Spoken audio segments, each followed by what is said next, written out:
Well, hello everyone, and welcome to the Alliance Live Show 98, number 98. 98 episodes, ready to go back to the Sunday spot. We're going to be going over a few different things here. Not much news since the last live stream. We did actually stream just a few days ago to make up for the Game of Thrones absence that I had last Sunday. But yeah, we're going to dive back in here. First and foremost, let me introduce my co-host and good buddy, good old Maurice. How you doing, friend? All right, Maurice. Can you not hear me? Yeah, I couldn't hear you there. Now I can. Good evening. How's everyone doing? Good. Yeah, Maurice just had some technical difficulties with his camera, so you're only going to get to see my pretty face tonight, unfortunately. For all you out there, just looking to get that heartthrob Maurice's face on the screen. Remember the Teen Beats magazines the girls used to collect back in the 90s? Yep, Ramon is right next to Jonathan Taylor Thomas. Right next to John JTT. JTT was on like every cover of that magazine from like 1995 to like 2003. Who's JTT? He was that kid from Home Improvement, that show with Tim Allen. Oh, Jonathan Taylor Thomas. Yeah, he had a couple of movie roles. Yeah. He was like Huckleberry Finn in a movie, and right, yeah. He was in a couple movies, but that kind of dwindled quick for him. But yeah, there were a whole bunch of those. There was that. Every one of them like either had like a horrible career failure or they committed suicide or something. There's like that kid from Sequest.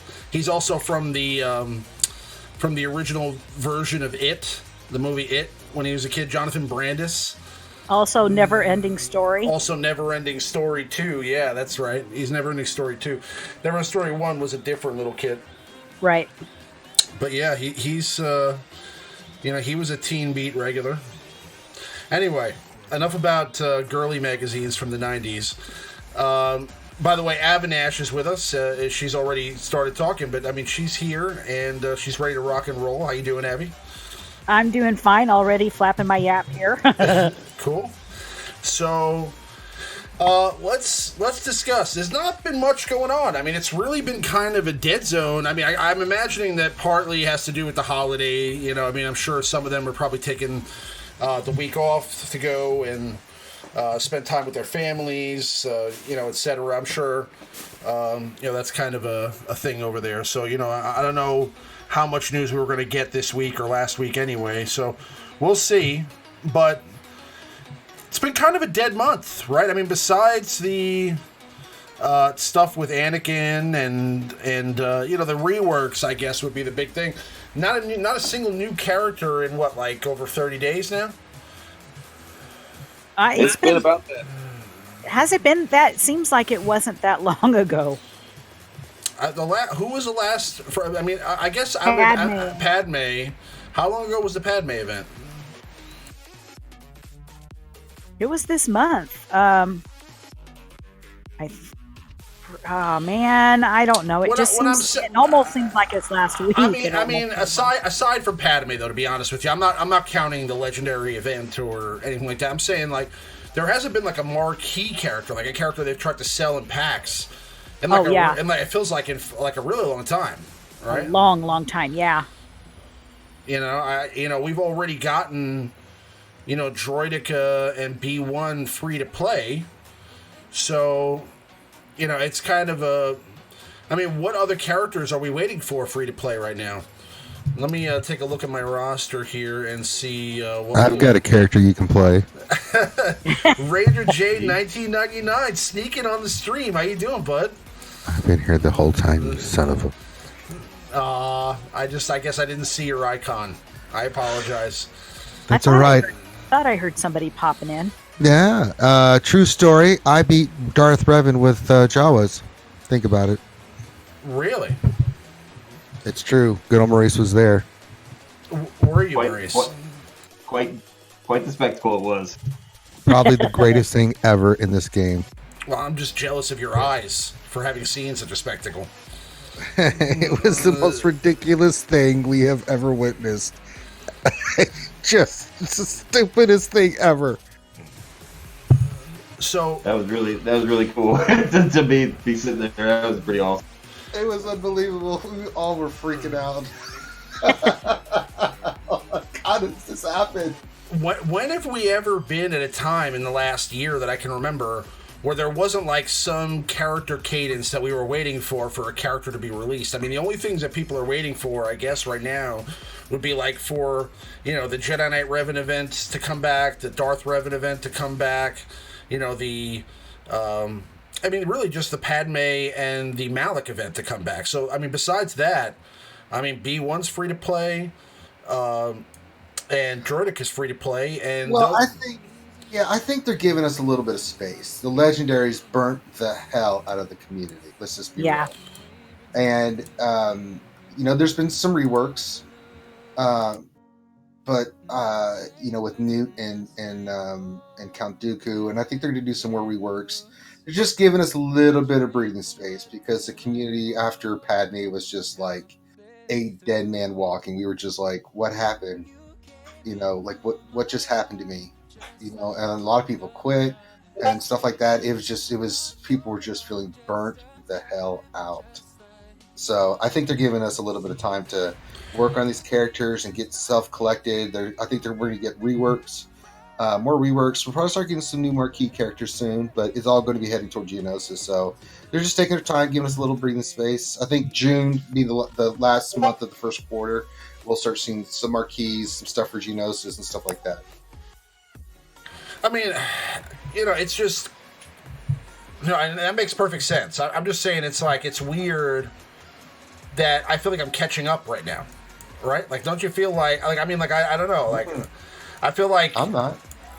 There's very, besides like Rose Tico here and Aura and B1 Battle Droid and Droidica. You know, these few characters that are just recently free to play and some characters that I've just kind of passed on for the longest time.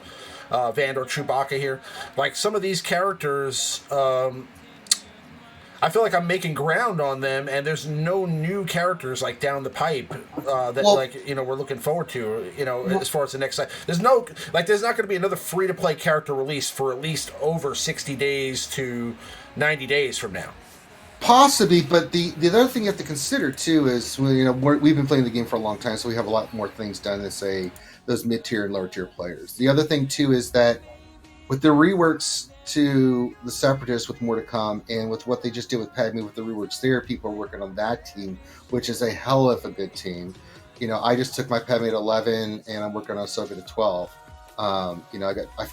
Yesterday I put the second Zeta on Padme, so it's keeping me busy along with farming some of the other stuff that you mentioned, right? But I mean, there's stuff to do. It's just we're kind of in that grind, that phase where this is giving us a chance to kind of work on these new characters, work on the gear, kind of catch our breath. They've been throwing GAs out of like it's Christmas, man. It's been like, it's been GA City party time this entire month, man. Yeah. So between Territory Wars GA, it's been just crazy how much stuff has been going on in the game. Now, new characters, yeah, maybe, but I think they've kind of learned a little bit of a lesson here. Like, remember last summer at this time, we were going, please stop! The marquees are too much. We can't take it anymore. And now this year it's the opposite. So we'll get something, man. Just be patient, young Remon. If you just started the game, like if you started the game within the past 2 months, you haven't had any time to do anything besides chase. Yep. For us, you guys remember the huge lull, and like after and before the Rancor, like there was nothing to do. Like we have all the characters just by default. These newer guys don't have any of these other little fun factions. Like when is a new player supposed to farm the Night Sim? You know what I mean? Like it's tough.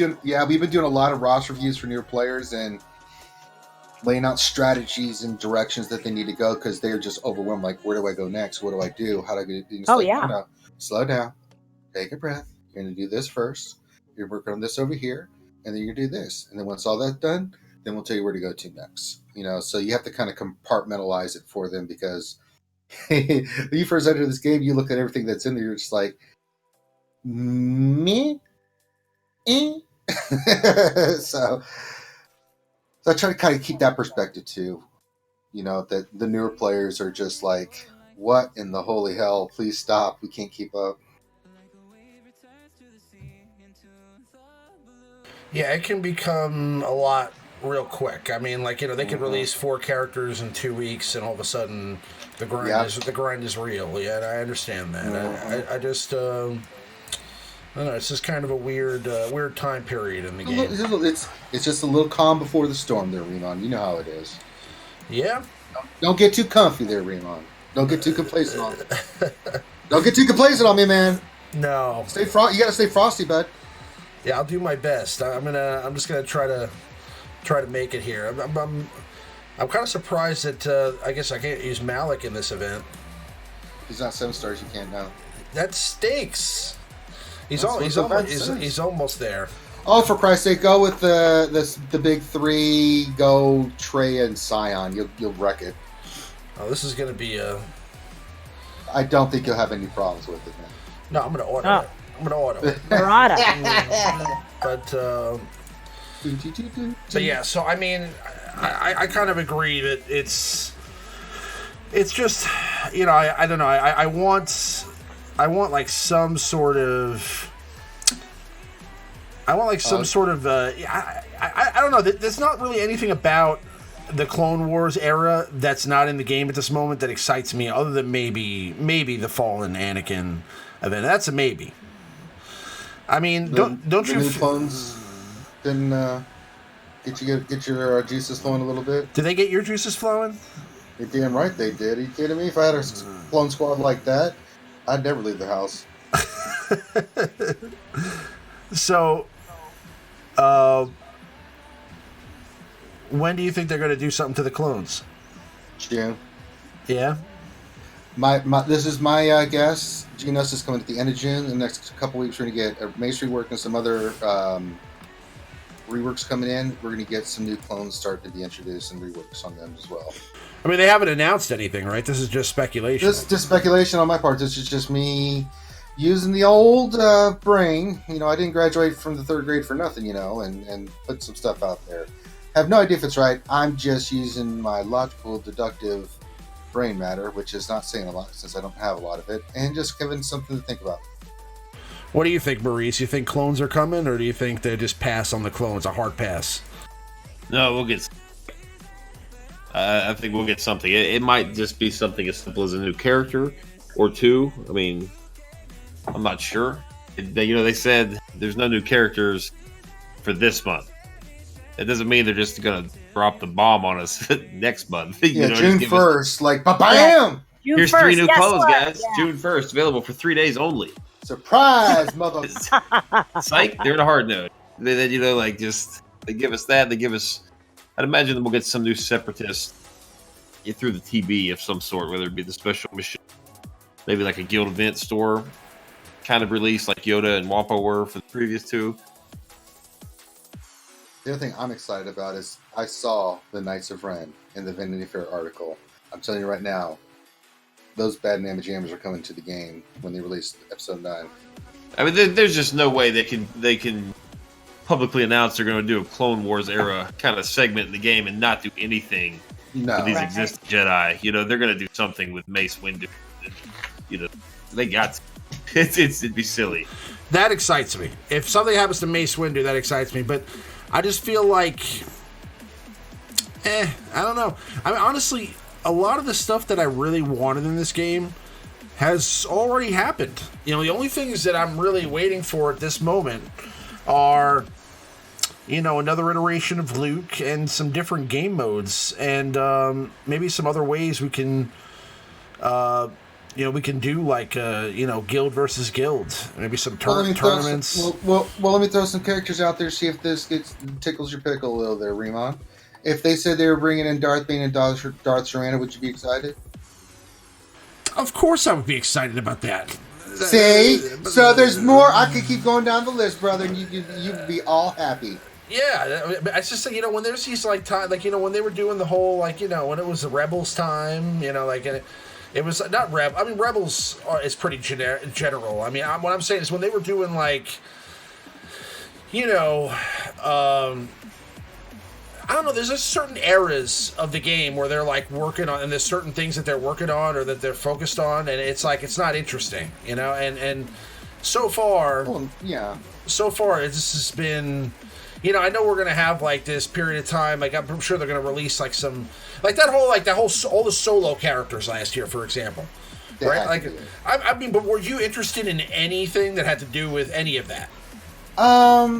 I wouldn't say I was interested. I mean, I liked Solo. I thought it was a pretty solid movie. Not great, but it was entertaining. It wasn't as bad as people might think made it out to be. No, I have no problem with the film. I like the characters. I mean, that they introduced. I took it for what it was. I knew that these characters were a part of what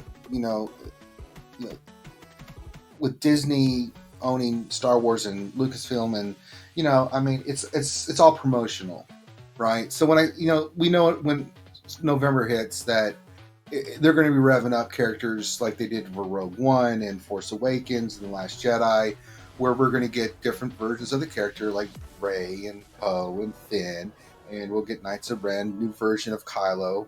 So before that, now and then, what's the area you're going to work on? Well, most people, and this is polls and just what's out there, one of their favorite timelines is the Clone Wars, and that's because of the Clone Wars TV show. And so, they're doing the last season. People are over the moon about it. So if you're a company that has a Star Wars game like this, I mean, you'd be kind of silly not to add new characters and rework some of the characters from that timeline, because that's the most popular form of Star Wars right now. It's Clone Wars, and then it's going to be Episode 9, but they're not limited. I think beginning next year, and this might excite you, Reemon, is we're going to get Luke's journey. We're going to get, I think, some Endor stuff. We're going to get some more of the traditional, characters that you grew up with. So just be patient, young Grandma. Your time will come. Oh, I'm down with the slow drip. Okay, I'm down with the slow drip feed of content. That's fine. Well, I don't know if I put it that way, but I mean, I just what I'm saying is that like there's certain. I mean, basically the Clone Wars era is already so fleshed out in this game, right? Like this game is based on the Clone Wars. To a point, yeah. So it's like of any era that they could dive into. This is just the least exciting to me because it's already something that's. What era do you want? Well, I want more KOTOR stuff. I mean, listen, I'm down with which era of KOTOR? There's very different timelines of KOTOR. I mean, listen, I want Star You Killer. want it I want all. Star Killer. He wants it all. That's not KOTOR. I know that's not KOTOR. Yes, I am with you on that. I'm just saying. I mean, like jump sideways, go into the expanded universe, take stuff from the books. Yeah, right. Well, not the Vong. We don't want the Vong. Anything would be cool. No, we don't want the Voosh and Vong in here. Big people lose their marbles. And we don't want Jar Jar. There, I said it. Yeah, we don't need Jar Jar. That's fine. But what I'm saying is that there's a lot of stuff out there that would be pretty darn cool. And so. Yeah, I'm fine with the Clone Wars. I mean, it's okay, and I'm fine with what they're doing. I just feel like I hope that they touch on some of the things that you guys talked about. So I'm saying I hope that they work on Mace Windu. I hope that the fallen Anakin thing is real. I hope that there is like another version of Anakin Skywalker. That would be kind of cool. I think those are gonna be rewards for TV. That's still my contention. I'm hoping that the territory battles for Geonosis is cool, and we get some cool stuff out of that. I'm just, there's not a lot of really, unless they introduce some really inspiring characters in this next season of Clone Wars, there's not a lot of characters that were fleshed out on the show that aren't in the game. So the bounty hunters, the Mandalorians from which is going to be part of this saga, have been fleshed out a little bit. Actually, have been fleshed out quite well, actually. So they could really bring a lot of those Mandos into the game, maybe for a Mando faction. You can bring another version of Maul in because there's a version of Maul McKenna Maul that we saw in Clone Wars, and also Mr. Spider Legs. Solo. Yeah, no, this is after Spider Legs. He just had regular mechanic legs, right? Oh, that's right. Yeah. There's different versions of Maul that we can see for sure. They still have the old man Maul from Solo that I thought we were going to get, and that didn't happen. But I think we're done for KOTOR for a while. I'd like to see just finish up Clone Wars, right? Then we can move on. We know we're going to get the new movie one, right? Also, we've got the new Mandalorian show that's coming out, right? We've got the other one about Cassian. We could go into Return of the Jedi and bring a lot of those versions of those characters into the game. So there's a lot of different ways they can go. And then, if they eventually want to go back to the Old Republic, they can, or they can go forward in the EU books and canon. Aren't you surprised that they didn't release more characters from Rebels, or that they released 0 characters from that pilot show that they had? The show's not been a big hit. Resistance. That's why. Yeah, this hasn't been a big hit as Rebels. Where Rebels, they didn't know what they had until the second part of the first season, where it just started taking off and became this thing that which I knew it would. It's Dave Filoni, for Christ's sakes, but. After that first season, and then got into the second season with the introduction of Ahsoka and Vader and stuff, that show just went bonkers. I thought we'd have the Grand Inquisitor. Thrawn. We got Thrawn from that. Yeah, I'd love to see the Inquisitors as a faction brought into the game. Oh, that would be so awesome. And there's lots of other characters that made appearances and stuff in that show that I'm really surprised are not in there. Yeah, they just didn't really touch that much into the Rebel shows. Yeah, and they waited two or three seasons after it had started before they first brought him in. So which is fine. You have the pirates. Sure. What's his name? I know what you're talking about the. Yeah, I keep thinking Ezra saying his name. His name was. I'm going blank. Sorry, guys. I can picture him, but I can't remember his name. I can't think of it either. I should know it. I should know it because I just binge watched Rebels just a couple days ago. His name was Hondo. Hondo. Yeah. Yeah, that. Hondo. Yeah, I hated got him it. and loved him. Yeah, I should have known that, Brendo. You're right. We all had brain fart. God, give us a break. I've been drinking all day. I've done fun. Just leave me alone. Hondo could have been in the game, and he actually did some action. I mean, you know, they could have had Agent Callus. Yes, Agent Callus was one. Yeah, definitely. They could maybe have like a Fulcrum faction. I could. I mean, there's lots of different ways they can go. So we'll just have to wait and see how it plays out. Aren't they doing a show about Cassian, like a solo show just about Cassian? Yeah. Before the events of Man, I'm not even remotely excited about that. Oh, I am. I'm not. It depends. Unless it forces it. Did you see the new game for the Oculus Quest? Did you see Vader? The Vader simulator. Vader Immortal or whatever it's called. Vader Immortal Episode 1. It's ridiculous. It's so awesome. You go into Vader's castle. The whole adventure takes place in Vader's castle, and you go down into like the spoiler warning for anybody who's buying the Oculus Quest and Vader Immortal. Just to let you know, it's so cool. I mean, you get. You learn how to use a lightsaber, you go into Vader's castle, and it starts to kind of deepen the mythology behind Vader's castle and what's underneath Vader's castle, and you go down into magma. Yeah, you go down under Vader's castle on Mustafar, and you find out a lot about like what's going on there and why he's there and why his castle's there, and you find out a lot about that in the comics too. So in the comic books that they just released over the last few months or so, you find out that Vader was trying to bring back Padme, and that he actually brought back. This is kind of it's all canon, but it's kind of interesting.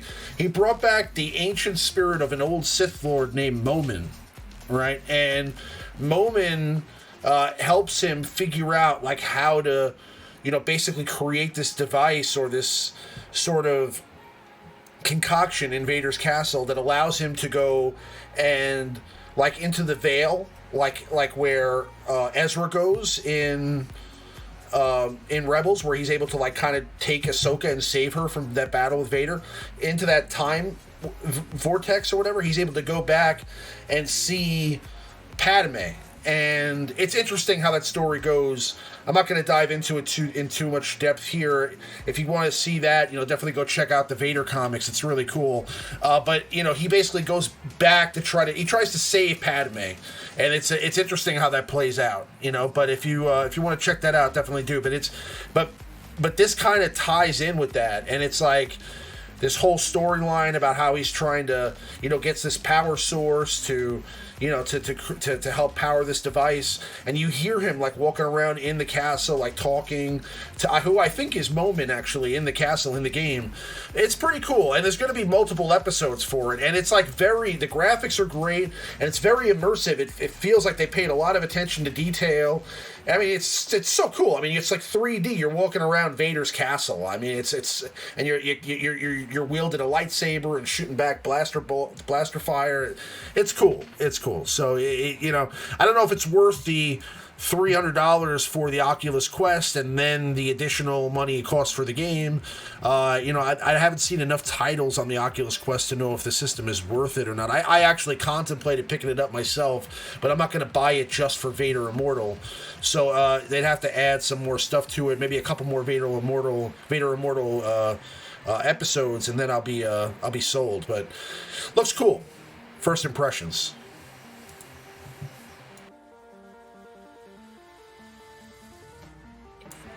But yeah, so if you guys like that kind of thing, if you want to find out more about Vader's castle, and you like virtual reality, that's definitely awesome. So what do you think is coming next? So do you think EA Play, they're going to release anything during EA Play? EA plays in like 2 weeks, and then comes E3. I don't really know. I mean, nothing I've heard been on my radar that I'm like, oh yeah, no. Nothing. I mean, I can't think of anything that. I mean, you would hear something by now, but I don't think they're going to be announcing anything big at EA Play with Star Wars. I mean, they may talk about some of the stuff they're working on with the games currently right now, like Battlefront and some other things, but I don't think they're going to announce anything major that I can think of. What do you think, Maurice? Maurice passed out from drinking. too much alcohol for Maurice. I've been on mute. I'm sorry. I was. Yeah, a little bit too much of that moonshine up in there. I was fully immersed in my Oculus Quest. I'm sorry. Okay, there. Did you find out about the Oculus Quest? I did about 5 minutes ago from that glowing endorsement you just gave them on the live stream. It looks cool, right? Yeah. You can actually pick out like the area in which you can stand in the room. Like it lets you. It's completely wireless, and you wear it on your head, and it's like a home VR system. But it's like you can like set aside the borders in your living room where you can walk, and it won't let you walk past those areas. And it has some cool games to it. It's just, I mean, it's still early launch, and it's obviously a new technology, so right. you want to see a little bit more from it before you make a decision on making that kind of a purchase. But it's so far pretty cool. I don't think we'll get anything at EA Play. Nothing significant. Like in the past, while it was kind of disappointing, they've had like a booth. They were supposed to get like a segment on the EA Play. You remember those days. I don't think it's going to be. It was in the past. No big. Well, when I was last at EA Play, I mean, they were supposed to have a whole segment, and it just kind of got cut out from. But like in the past, you guys had gone and played the game, like advanced stuff. There was one year they had, like a booth set up. They were supposed to get like a little video segment. You remember that? Like, in the past, it's been a big deal. We did that. We that was when when they released Thrawn. We did a live unlocking of Thrawn, like at EA Play. That was cool. Yeah. But it's like they've been supposed to have like stuff like that. I don't know. I mean the last time I went out there. We had a big event for the Sith Raid, right when that dropped. That's how long ago it's been now, and we had this whole like convention for a couple of days where they gave us info about what was coming, and they gave us like this whole presentation on the characters. It would have been so cool if we were able to like record that session, but it was absolutely zero cameras allowed, like in the room or anything like that. But we were in there just like allowed to type with our laptops, like notes and stuff, but we couldn't like record any of the session or anything. They had like the designers there for the characters, like explaining like why how they created Traya and the inspiration behind Traya, and then they also were releasing Scion and Visas Mar as well at that time. So they were just giving us this whole like presentation, and I wish we were able to record the whole like presentation. If we were able to like stream live from there, that would have been really cool. But they usually try to. There's a reason behind all that stuff. I mean, they want to make sure that they release information in a certain cadence, and it's when it comes to a game like this where it's resource intensive and they kind of want to set the amount of time that you're aware of incoming content. A lot of that stuff becomes important to them. I just think if they were doing something at EA Play, they would give us like a heads up, like, "Hey, stay tuned to EA Play for the new." We would know. I feel like they would have mentioned something if it was something significant. I mean, lately, I don't know. To be honest with you, I don't know. I mean, I think they might not tell us anything and then just surprise us at EA Play with something crazy. I mean, for all we know, Anal could be going there right now. To do a presentation on. Jedi Luke Skywalker next week, and we wouldn't know about it until the video dropped. But no, I mean, you're probably right. I think that we would have heard something, at least like a hint that something big was coming, or maybe we would have heard from one of our friends in the program something. So we'll see. But anyway, it's some stuff to chew on. I mean, what are you guys doing right now in the game to get prepared for like what's coming next? Are you just like storing up materials? We kind of got into this a little bit on the last stream. I mean, are you guys? Is there anything specific that you're farming? Is there anything specific that you're saving? You know, for something else that's coming. Oh no. Are there any risks that you're taking right now? Like, let's say diving in on certain characters that you think are going to get some love. Like, are any of you like working on like Mace Windu or any of these old Jedi or old let's say old clones because you think that they might get a rework? Well, I just remodded my clones. That's about as far as I've got so far. I mean, all of mine are like G12 anyway, so I don't have them. I love my clones. I'm so impressed. They were the first ones. They were one of the first ones that got to G12 because I love my clones. That's right. You go, girl. Mine are like 10 and 11. They're all 7-starred, and I got mods on them, but it's just like I haven't touched them other than Rex. I use Rex, and I'm like, if they do something with them, then I'll go back and gear them. If not, they're fine where they're at. You know, I'm not using them. I'm not touching them. So, but for me, I'm just kind of worried about that Anakin event. Like, what if that Anakin event just drops on us and my clones aren't ready? Oh, for God's sakes! You really think they're going to use clones for the Anakin event? Apparently, Ranger does not believe that he's close for the Anakin. I mean, I don't know. I mean, is there a chance? Yeah. I mean, like they could do something like Order 66. Well, I mean, they could go with Cup and Ugnaught. I mean, if they could do. No, I mean, listen, they could do like an Order 66 theme where like Darkside Anakin rolls up in there. Could, you know, that would make a lot of sense. That's very Clone Wars. You know, I mean, you know, I wouldn't stress about it. I wouldn't stress about it at all. I mean, honestly, I still think they're going to be rewards from the territory battles. You know, for completing or the special event phase 6 or something like that, where you get light side, you get Master Kenobi, or dark side, you get Fallen Anakin or something. But you could be right; they could do an event. But I mean, I always tell people, and then I follow my own advice: stick with what's here now, and you can think about the future. But you know, a lot of people, it's just about working on what you got to get now. So for me, I just got Padme to 11. She's got both her Zetas now. I'm finishing Ahsoka to 12. I've got 1, 2, 3. Well, those two I can't do anything more with Balak. I'm getting him to 7 stars, but someday he's 6 stars now. Karth, Kira, Ahsoka, Juhani, Newt, B2, and Sunfac are all going to Gear 12. I'm working on that right now. And then I'm farming Embo, Range Trooper, Aura, B1 Droideka, and then the 2 Millennium Falcon ships, which are already 5 stars because I want MILF. I'm joining it's the one ship I don't have. I've went more for Darth Revan, so and those separatists I know for the future I'll need them for Padme, so I'm getting them up. My Duke is already 11, Asajj is 12, so I want the Galactic Republic team to be done, and then I'll go work on separatists and get the other guys.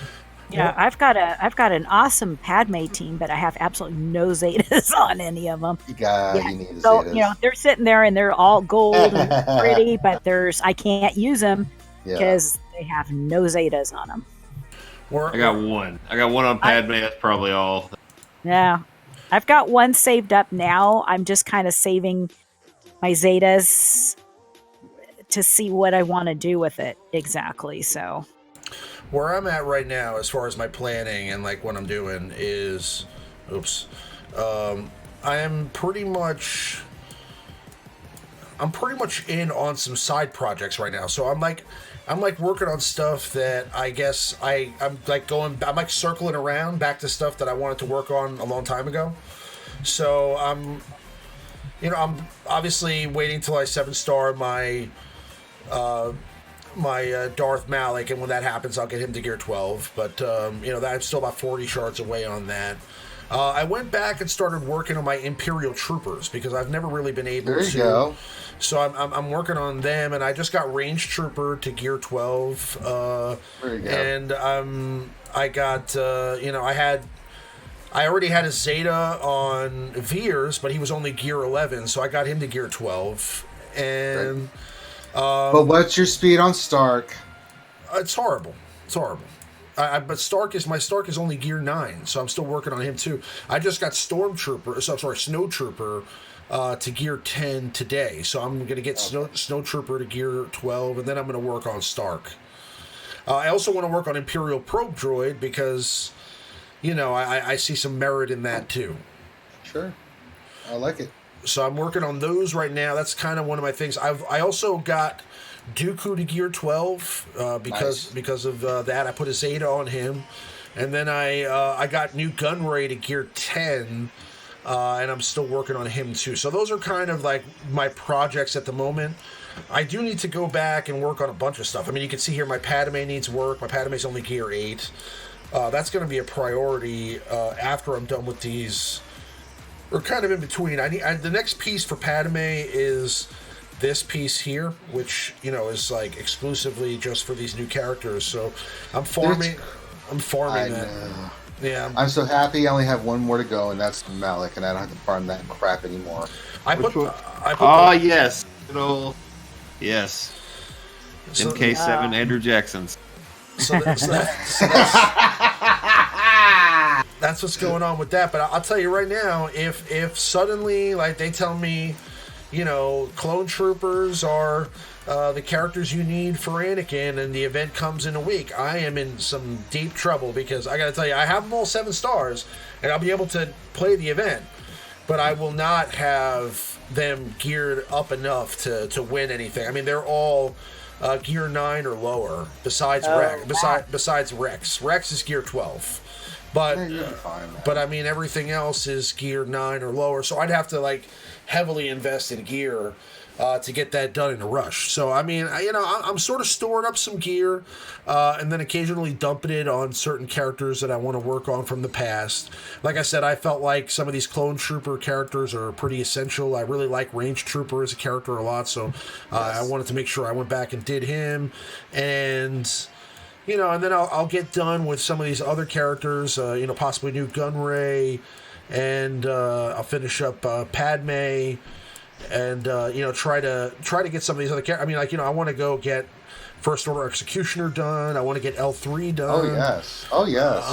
And then something in my heart of hearts tells me that if this guy gets any love, I'm itching to put some gear into Mace Windu.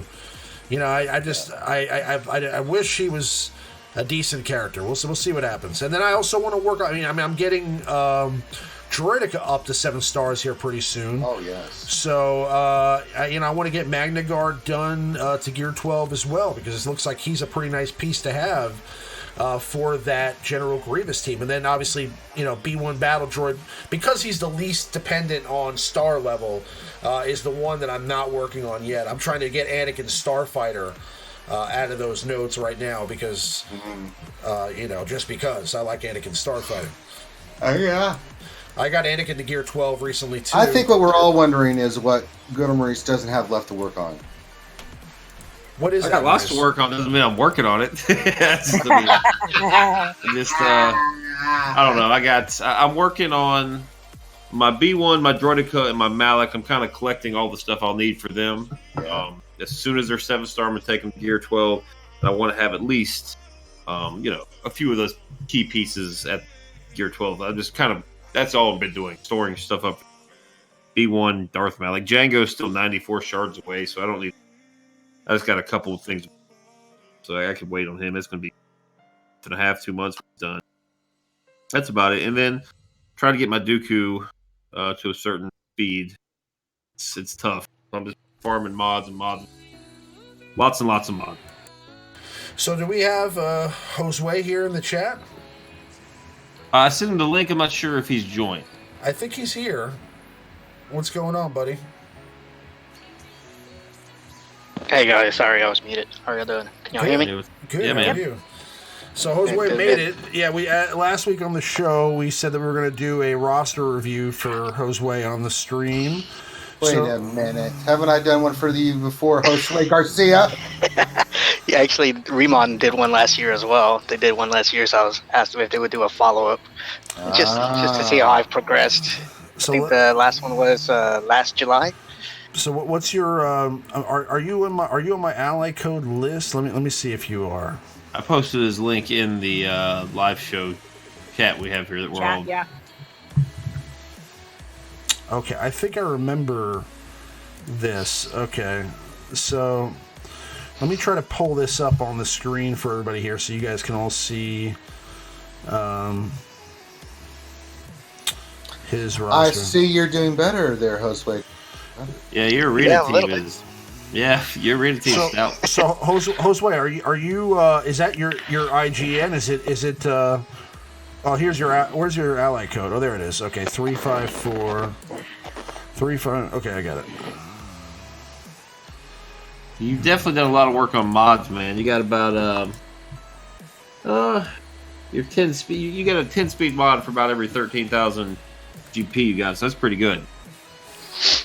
I still feel like I'm lacking on mods. It never Yeah, ends. that's Just right, keep farming. Just keep going. that never stops. It'll never, ever, never. You are in a much better place than most people. Yes, your mods are Terms of mod. fantastic. Oh yeah. 323 on Revan and 313 on Yoda. So you use the fast Yoda for tenacity on your Revan team? All right, he's talking to you, Josue. Yeah, not Remon. Remon, we don't want to talk about Remon's mod situation. We don't need to talk about that. No. Nope. Yeah, he's got. I think Yoda's up. His arena team was Revan and Yoda. When I looked earlier. Yeah, so that's what I'm figuring. Which is good because that will allow you, if you want to, you can place Darth Revan on defense in Grand Arena Territory Wars, and then you could still have your Yoda that fast to counter somebody else's. So that's a pretty good build there for Yoda. That's great. Ross. I mean, you have a good arena team. Just looking at the rest of your roster. I mean, you have the whole Jedi team. You have a Palpatine team. You have a Traya team. You have obviously Bastila, that team. You've got the makings of a Kira team. Well, that's what I was going to suggest. Actually, he's got the makings. He's got the Zetas invested in lots of teams. Like he's got a Kira team. He's got a First Order team and a Bounty Hunter team. Crew's got 2 Zetas. I think Bosk has 2 Zetas. A lot of those characters are Gear 11. I would take this time given us, kind of slowly knock out your Galactic Republic and any leftover gear. I would just pick one of those factions, finish, get them all to Gear 12. They'll be much more dependable, reliable in Grand Arena. Yeah, your 3PO could use some gear as well. He's got a 7-star Gear 10 Padme with no Zetas. Yeah, he's got all the characters needed for the Padme team, but a lot of them are Gear 10. Anakin's actually 5-star. He's not a super quick farm. I mean, it's Cantina, I think, but it's still one of the later nodes. Is that right? They've switched those much. I've been done. I haven't done him so long. I'm like looking for him. Look at how much respect. Look at how much respect he gives your Scarif Rebel Pathfinder there, Maurice. Ooh. Oh yeah, well he's purple. He's got the purple. He could be blue. Look, I like Scarif Rebel Pathfinder, but I do not anticipate. I don't expect anybody to gear him. I mean, if you have 400 car bombs, you just want to yeah, it's just. I mean, you're Ahsoka Tano Fulcrum and you're Visas Mar. Insult me. You don't need Fulcrum, or you don't need. Your Jango Fett insults me. No, it's fine. I mean, listen, these things are not. I'm working on Jango Fett. Honestly, if you're gonna pick, right. if you're gonna pick character, Jango Fett's really good. But I'm saying if you're gonna pick characters to not work on, make them characters that aren't like essential characters, and none of these characters are. Like Ahsoka, I mean, she doesn't really belong anywhere, right? I mean, she's a good character. Don't get me wrong. But she's not really. Are you talking trash about my girl? I love Ahsoka. She's my, listen, she's my favorite. Doesn't sound like love to me, Remon. Sounds like you're breaking up. I'll say it. I think she sucks. I think she's kind of in the game. Yeah, it's heartbreaking. I can't argue. She doesn't really belong anywhere. Visas Mar. I'll say it. Visas Mar doesn't really belong anywhere. I mean, there's no real place. I'll disagree with you on the Visas stuff, and she's a Sith killer, man. She's nasty at higher level. They're both plug and play characters. They don't really have I have more Visas than Ahsoka. Ahsoka's just one of those. I farmed both of them, and I was planning on gearing them, but other you can do more important stuff came out. Jango Fett is probably the one bounty hunter that is really good, but he doesn't he's not necessary to have a good I bounty hunter disagree. team. I disagree with that 1,000 and 100,000,000%. That is absolutely wrong, in my opinion. I'm farming his node. I'm waiting to get him to Jango 7 stars before I start slapping gear on him. Yeah, Jango that's a good idea, man. It's Jango like, Fett is ridiculously good for a bounty hunter team. He's really good. But what I'm saying is, like, you can have a really good bounty hunter team without Jango Fett. You can have a good one, yeah, but you can have Yeah, you can. Yeah, and besides, you can do 2 bounty hunter teams. There you go. You can even be. Yeah. Ooh, I like your thinking. well, So- his bounty hunters, he's only got 2 at gear 12, so that Wow, could be. yeah. I mean, if you want to work on Django, you said you're not going to put gear on until he's close to 7. That's a good idea. Then That's smart, yeah. Then you could work on your bounty hunter faction maybe from there and pick maybe your Kira team. Zalbar is a character I would kind of prioritize because you have a well-developed Kira team and a really well-developed Parth team, and Zalbar is plug and play on both those. I would take him to gear 12. Yeah, I mean, Yeah. I'm with Maurice on this. I mean, I'm looking at the characters that you don't have here, and I mean, like Canderous Ordo, I would say, Enfy's Nest, Kira, Zalbar. Those are some of the characters you should prioritize next. I mean, even though they're already, I mean, you obviously already prioritized them. I mean, you got them to gear 11 and you gave them a Zeta. But I'm saying I would get those to gear 12. That would be the priority next. Obviously, C-3PO is pretty important, but, I think that going into getting the rest of that team fleshed out, like, let me see, where's your Cartho Nassi? Oh, he's decked out. He was up there. He's He's good. right there. it. So I mean, like, yeah, you have the makings of 2 solid teams right there with that Kira team and also the Karth team. So I mean, like, you can really put together a nice couple squads there if you just get a little bit more gear for the rest of that team. Other than that, I mean, the point I was trying to make earlier with you picking those characters is that you're kind of investing in the characters that are the right ones to invest in. I mean, like, I see here, you obviously you didn't put any work into, for example, maybe Captain Phasma, who's over here, is gear 8. But you did put work into First Order Executioner because you know that makes sense. First Order Officer, having that team together makes sense. And some of these characters definitely deserve some more attention. I mean, Chirrut obviously is a nice character for Territory Wars, Territory Grand Arena.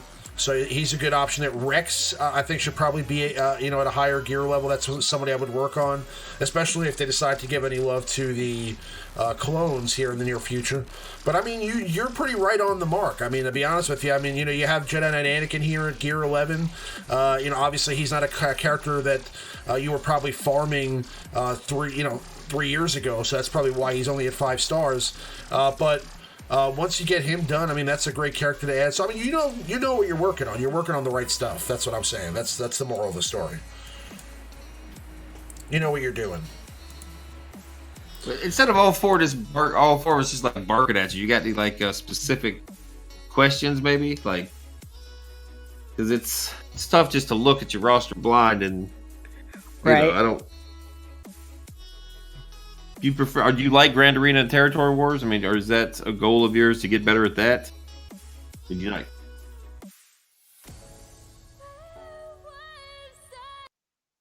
Can y'all hear me? Yeah, there you go. Sorry about that. Yeah, my main issue, like I was saying, is I have a hard time finishing characters to gear 12 because I want to start working on the next team. Right. Like right now, I'm working on the Padme team. So yeah, I'm farming Jedi Knight Anakin, farming his node.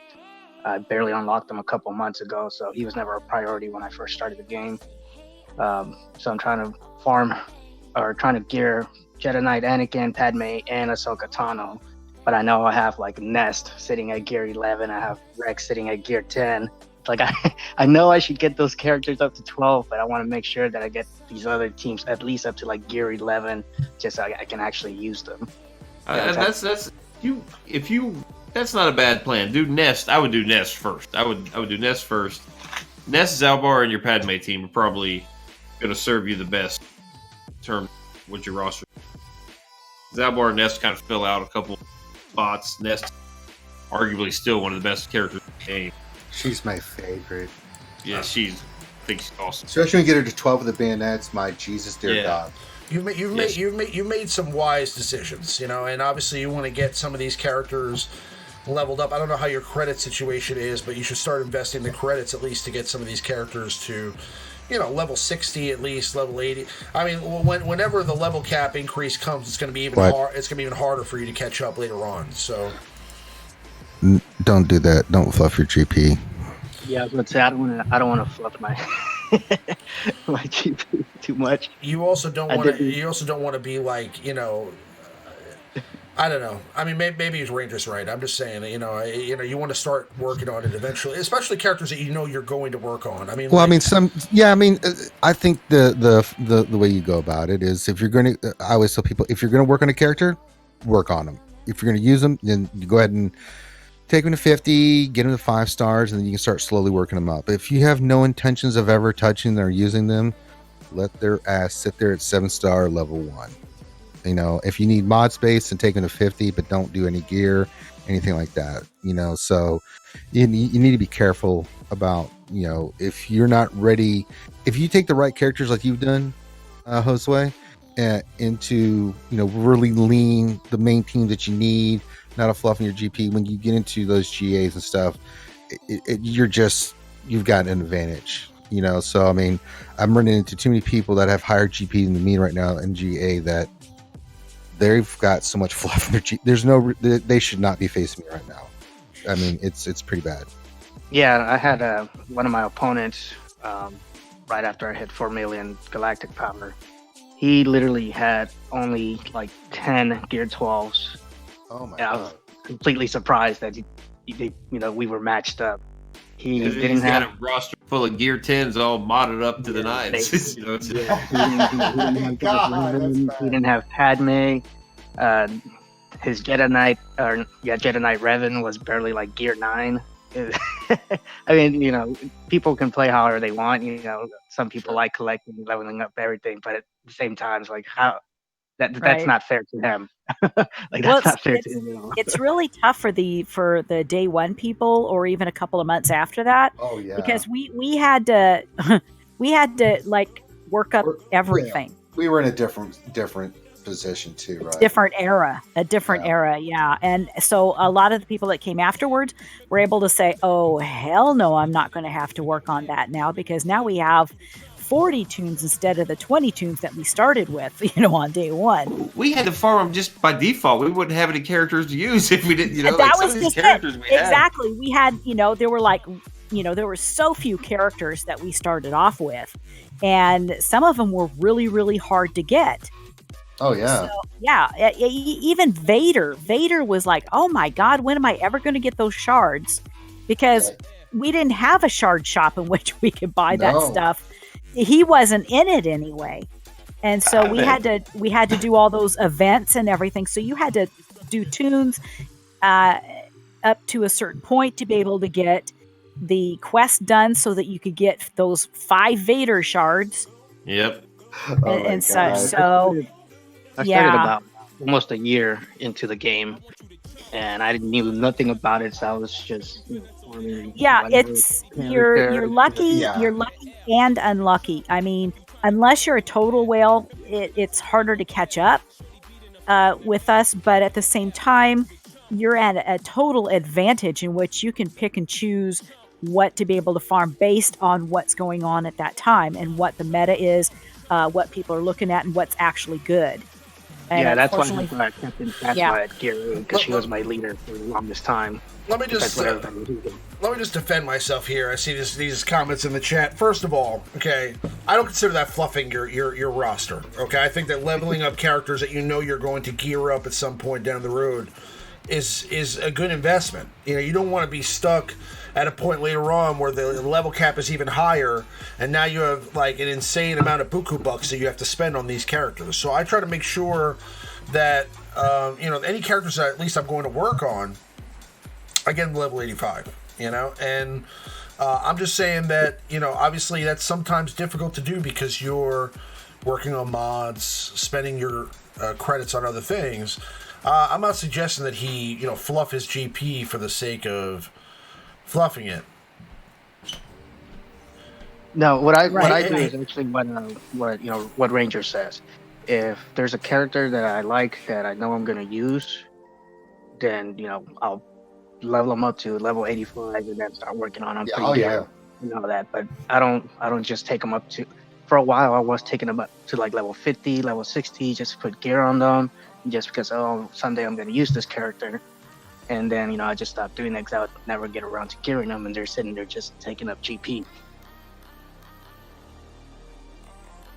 Yeah, and that's why I was kind of suggesting fill out what you got. Yeah. Right. Yeah, you're in that position where you're rounding up your squad now. You're adding those components and pieces and But there's always something new coming out. Well, you got to skip stuff. Man. You got to skip stuff. But that's okay. That's okay. I mean, honestly, bro, you got Darth Revan, you got Revan. They're nasty. They're disgusting. Your other teams just technically are really, really good. And you had Padme in the Galactic Republic, so as GOM said, have fun winning, enjoy yourself, and if you just want to take you can take a squad at a time. Like, all right, I need these 2 guys in the bounty hunters to get to 12. Okay, work on those 2, and then go to the next squad. I need spirits to 12. I'll go. You can just do that after you finish. Your Galactic Republic team. My God, I'd hate to face your ass and. You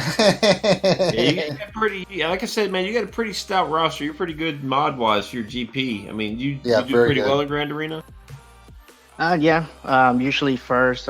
Sometimes if I make a mistake or whatever, I end up messing something up, coming second. But usually I do win Grand Arenas, and it's kind of sad. Can I give you a hint on how to beat Darth Revan? Jawas.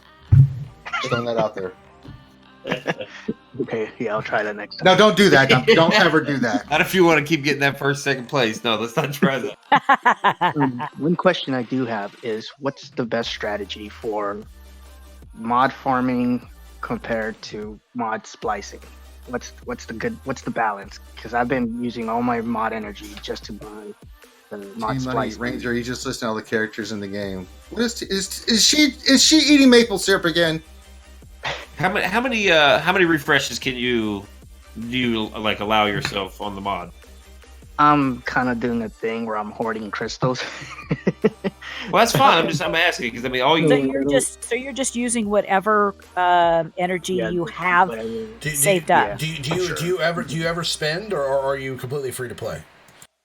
The only crystals I've been spending lately is to get the new gear pieces for Padme and Malik. Oh god. Other than that, every now and then I'll buy like some Omegas whenever they come into the store. Right.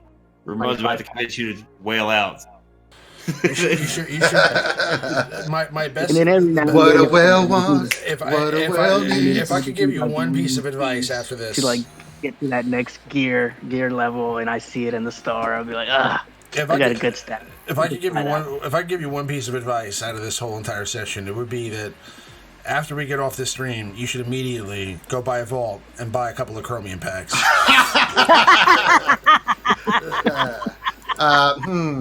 I haven't spent money in this game in a long time. All the crystals that I have right now are just. There's no need to. There's no need to. Yeah, you reach a point of saturation where you're. Yeah, it's just a fun. Yeah. Well, my idea on between mods and splicing is what I do. There's times to where I'm like, okay, I'm really frustrated because I don't have mods, so I'll farm mods for like a week or two straight. But at the same time, what I do is I pick like maybe 3 days a week that I do mods, and 4 days to which I spend energy on the splicing material. That's a great way to do it. I do it where because I'm heavily into the speed sets. I see TMoney. That's why I said the maple syrup thing, sweetie. I do, and I've been telling everybody to do this. It's all about speed. You know this, Josue. Everybody here knows this. 144, I go farm speed mods. Second day of the day, I'm getting slicing. And then I hate my life because then I slice and then I don't get RNG and I hate myself. And then I drink large copious amounts of whiskey because, my God, it's awful. Yeah. So is bad. it just me, or is Do y'all notice that whenever y'all buy a gold mod from the store and y'all take it to level 12, the speed never goes up? I'm 24 out of 25 on that. I bought in 25 gold speed mods with +5 speed and only one hit. All 24 other ones did not hit. And the one that hit with the 16. I was like, it's like, or you I'm get done one buying mods. that talks everything around that speed. Yes! Every single stat goes up except the speed. Exactly. And you're like, oh my god, okay, sold. Sell that puppy. I mean, I'm not trying to say CG is trying to, do a little technical I will. magic in there, but Yeah. they probably the mod store sucks. You got enough mods, man. I would only consider buying diamonds. If anything. And very rarely if you get like a crit damage square with 5 speed offense crit chance, maybe take a stab at that one. But like the little it's very, very rare that I buy any in the mod store because the mod store mods are so bad because you go, oh, look at that, it's got 5 speed. I know, you're like, it's a triangle. Offense speed. Let me just get that one. Hit defense on all 4. You're like, I'm done. You just want to go punch the wall. You're like, well, really? not just that, but you see like a crit damage triangle, and you see the speed on it and stuff, and some potential, and it's just ends up being a total waste. And you're so like, brutal. oh my God. Or you see it, and it's just crit damage, 5 speed, health, protection, defense, and you're like, you can't be buying. Yeah, you gotta buy it. You got to buy like 3 out of the 4 rolls. I'd be satisfied. Yeah, I'd be so disappointed because it'd be like, oh, I'd love to have it, but I don't want any more health and protection stuff. I need offense or crit damage or potency or tenacity, that kind of a thing. But I'm seeing less and less mods with those other stuff rather than being filled up with health and protection and defense. I've divorced the mod store. What's your priority of farming the sets? I mean, obviously speed is number 1, and I would assume crit damage would be number 2. After that, how do y'all prioritize? Actually, crit chance is second for me because a lot of the other mods you're going to get from the events. Yeah. Potency, health, all that defense, tenacity. You get so many of those, it's ridiculous. But crit chance and speed are the 2 that you don't ever hardly see those. Rarely do you do. Yep. So those are the 2 I go for. The other ones, like today, I got a ton of crit damage ones. I was like, okay, great. Add them to the collection. I'll work on them. And I didn't hit any speed on them. And sometimes I'll just look at the mods on a character and I'll click like the square and just kind of take a look and see what mods I have available. And it's like, ooh, God, I could really use some crit damage ones because I'm really low on that. And I've really been taking to moving up the gray mods. The gray mods are what are giving me my speed mods at this point. The 220s I've gotten lately was from 2 gray mods. I got on a roll. I got like 3 15 speeds in a row, and I'm like, holy crap on a cracker. So, but the gold ones, it's like I almost ignore it. Purple, if that thing, I just end up selling most of those. Pretty much. Green ones have a chance. If they're 5 and they go blue 10, then you want to keep rolling because you still have a chance at 1. Right. And anything, if it's purple and 10, it's like, probably not. So no. I also look and see how many things went up, and it's like, well, that's just almost a 0 chance that it's going to move up anyway. So I just end up selling it. So you got to keep that keep your mods clean and organized, or you will get overwhelmed. Yep. As soon as you get them, farm them. I mean, once you get them, check them. If you're not going to use them, sell them immediately. And exactly. Because you will fill up fast. There's one thing they need to do, and Finn's been just yelling and screaming about it, and I agree with him, is that we need more space for more mods for the love of Christ. Well, they haven't updated since since they released it. I guarantee. I bet our character inventory, I just ballparking, I bet it's 35-40% higher than what it was when they first modded. Oh yeah. And I have to park my mods on other characters. And these are characters that need like Grand Arena mods all the time, and then there's characters like the Night Sisters, Ray Team. all these teams really require different mod sets Yep. for different activities in the game. Like you don't need speed on the night PvE at all. PvP, they need tons and tons of. But anyways, there's still a lot they can do with mod management. Mod management. There's need to be some serious mod management, better management. They need to increase the space.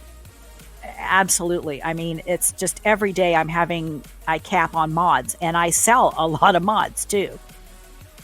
are you leveling up your white mods and like your green mods and stuff just at least to reveal the stats? Yes, Oh, yeah. yes. Okay. Definitely. Yeah. Awesome. Yeah, like I said, I just had a white mod go up to 20. And Oh, actually, I've had 2 green mods, which are actually 2 of my fastest now, 26 and 25. Very nice. Yeah. I hate I you. have yet to get anything above a 25. I have nothing. That's because the one game of those- hates us. I know, yeah. And it's like, oh wow, you've got really good GP, and oh my Well, god, I understand me. mods more- suck. You're Well, I mean, me, I mods understand. suck. I would do a dance around my entire property if I got a 25 speed mod. I've never had anything like that in my life. Never. I haven't either. And people would say, well, God, why do your mods suck? And I'm like, I have no control over it. Yeah, I honestly have no control over my mods. It's a dice of the roll. I mean, roll of the dice. Yeah, exactly. I just sit there and think, maybe I ranted it so much. I deserve this. Really gonna lift them up. Maybe I deserve these horrible mods. I think I'm being punished. I somehow deserve these horrible mods. Yeah, definitely. Well, it's like my Revan speeds suck, and I mean, I pulled every fast mod that I had in on one of my accounts, and I'm like, man, it still sucks. So what I do is I base it on skills. It's like, okay, well, since I don't have the speed against what I'm running up against, how can I increase my skills to be able to accommodate that or to bypass that? So then I'd have to learn what I need to do and who I want to go first, how I want to gear it, how I want to mod it. I might change the mods a little bit compared to what everybody else does, just to be able to get past that point. So, in a sense, you're kind of theory crafting your own stuff. Oh, God bless you. God bless you, TMoney. Those numbers don't apply to me. It's much worse. Unfortunately, with the meta, speed is still king, though. To be honest, With strategizing and it really is. everything you have. Have the odds to get 120 speed. I swear I've done well over 1,000 gold mods. I have none. yeah, I got bad luck on mods too. It just is what it is. But yeah, I mean, basically, your roster is in pretty good shape. I mean, you're just some of the things we discussed. You want to work on, but other than that, I mean, you pretty much have a good head on your shoulders, and you're picking right. You're making the right investments at the right time. So you're in good shape. I mean, the characters that you've chosen not to invest in were the right ones too. Now there's some of that stuff you may want to go back and work on. Like I said, having a good Rex is a solid thing, and you definitely want to finish up those 2 teams like the Kira and the Karth teams. But on the ship's end of things, you're in pretty good shape too. I mean, you have the meta team. I mean, you have the Houndstooth and you have the Millennium Falcon, so you're set there. So you're in pretty good shape on both ends. I don't even have my Phoenix geared up, but as long as you have Cassian ship, you can beat higher geared Phoenix squads. Yeah, I mean, for the most part, like your arena team is the meta arena team. So I mean, like you have the right components. Yeah. I mean, you could probably, get your Ghost up a little bit. I'm sorry, your Phantom, and then work on the Ghost, and that would help you out. Every day with it, so I think like the rest of my guild or the rest of my shard, we've all kind of just gotten complacent with not gearing up our Phoenix squad, so we're all pretty even. Okay. For the most part. That's right. That's right. You're in a group. You're with a group of people. You're with a group of people that probably hasn't geared up their Phoenix either. Yeah, it makes sense. Yeah. Wow, mine are. Yeah, I one of mine I geared up all my Phoenix, and they all have Zetas on them too. Yeah. All right, but Josue, appreciate you coming on for the roster review. Definitely, we'll revisit this again down the road and see how you're doing a couple months from now. But you're welcome to hang out and join the banter for the rest of the stream. But we're gonna move on now to the meta report. One more thing. Sure. I just want to say, thank you, Fremont and good old Maurice and Ranger. Just from watching y'all's streams, your videos, I've gotten a lot of knowledge. Y'all really helped me out with a lot of characters. And Well, I don't know about that. We're pretty brain dead. Oh, thank you, man. I appreciate that. Thank you. yeah, part of the reason why my roster looks so good is because a lot of the YouTubers, I get a lot of advice from y'all, so I appreciate that. Absolutely. Like I said, when I first started the game, I was just farming whatever. Like, hey, Ahsoka, she looked me. I remember her from the Clone Wars show. Let me farm her and just random stuff. Realizing I was doing everything wrong until I started watching y'all's videos. So thank you. Mm-hmm. Yeah, man, I appreciate you being a long time listener here, man. I mean, it's pretty awesome that we've been doing this thing for a long time, Ranger included, and Maurice, and it's great to be able to to still. I can't believe how much the game has evolved in 3 years. It's just crazy. I know. It's fun.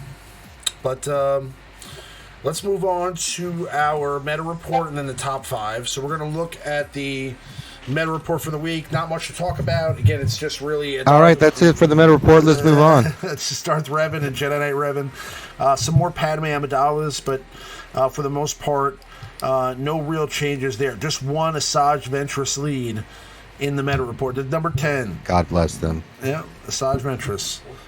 But otherwise, some of the typical players there in the meta at the top with obviously 95% of the pie. Actually, probably more like 96% of the pie going to Darth Revan and Jedi Knight Revan.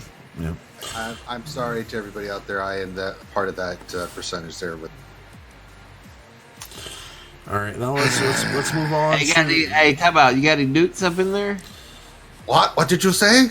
Oh, no newts. No newts. No newts. That would have been interesting. Yeah, no newts. But moving along to the top 10 squad members at rank 1, still the same thing. So pretty much for the most part, Bastila Shan Fallen and the 5 Sith, with rounding it out with HK-47 at number 5. And then Grandmaster Yoda and the Jedi after that, with shocking Grand Admiral Thrawn in the top 10, probably because he's a good utility as a 5th for those people that don't have Darth Malak. So that's probably why he's there.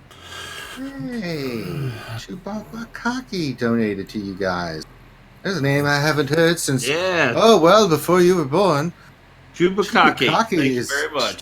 Amaze balls. We love Chewbacca. Thank you very much.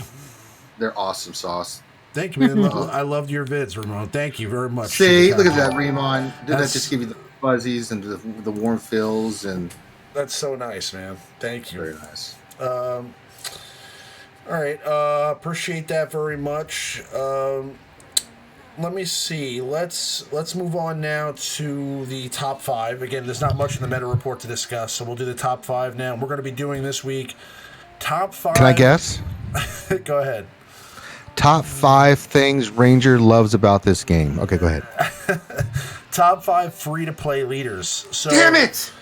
What we mean by this is that obviously, what's discounted here are any characters that are behind a paywall or are behind like a legendary event. So for example, Malak and Darth Revan wouldn't be on this list, and even Jedi Knight Revan for that matter. So any of the characters, it's going to be a Revan free top 5. So this is not the Ranger thing. Okay, got it. So this is about characters that are easily attainable, that can be good for you in lots of different areas of the game. That doesn't mean that all these teams are going to be able to beat, Darth Revan in Arena. But these are the top 5 free-to-play leaders that are out there in the game right now. So I'm excited. Ooh, drum roll. Who do we have at number 5, Maurice? Number 5 is Kylo Ren Unmasked. Cool.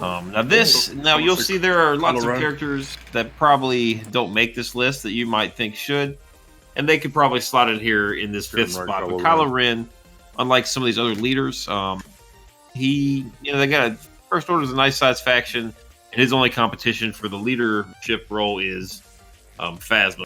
His leadership is far inferior, if you will, to Kylo Ren. Very, very good leader, ties the faction together, gives them a speed boost they desperately need. Just really tied together a very lackluster First Order faction. Ron? Yeah. We talked about this. Oh, were we talking about the mods again? What? Do you do this on purpose? Is you want me to be gone? Why are you doing this? Is this weekend has become like his intention? Yep. That's got. And I blame you too, Bill Maurice, for letting this happen. Because she sends you the screenshots, and then you do all this wonderful, and you don't see anything. No, he doesn't send me anything. He doesn't send me the screenshot. Oh, damn.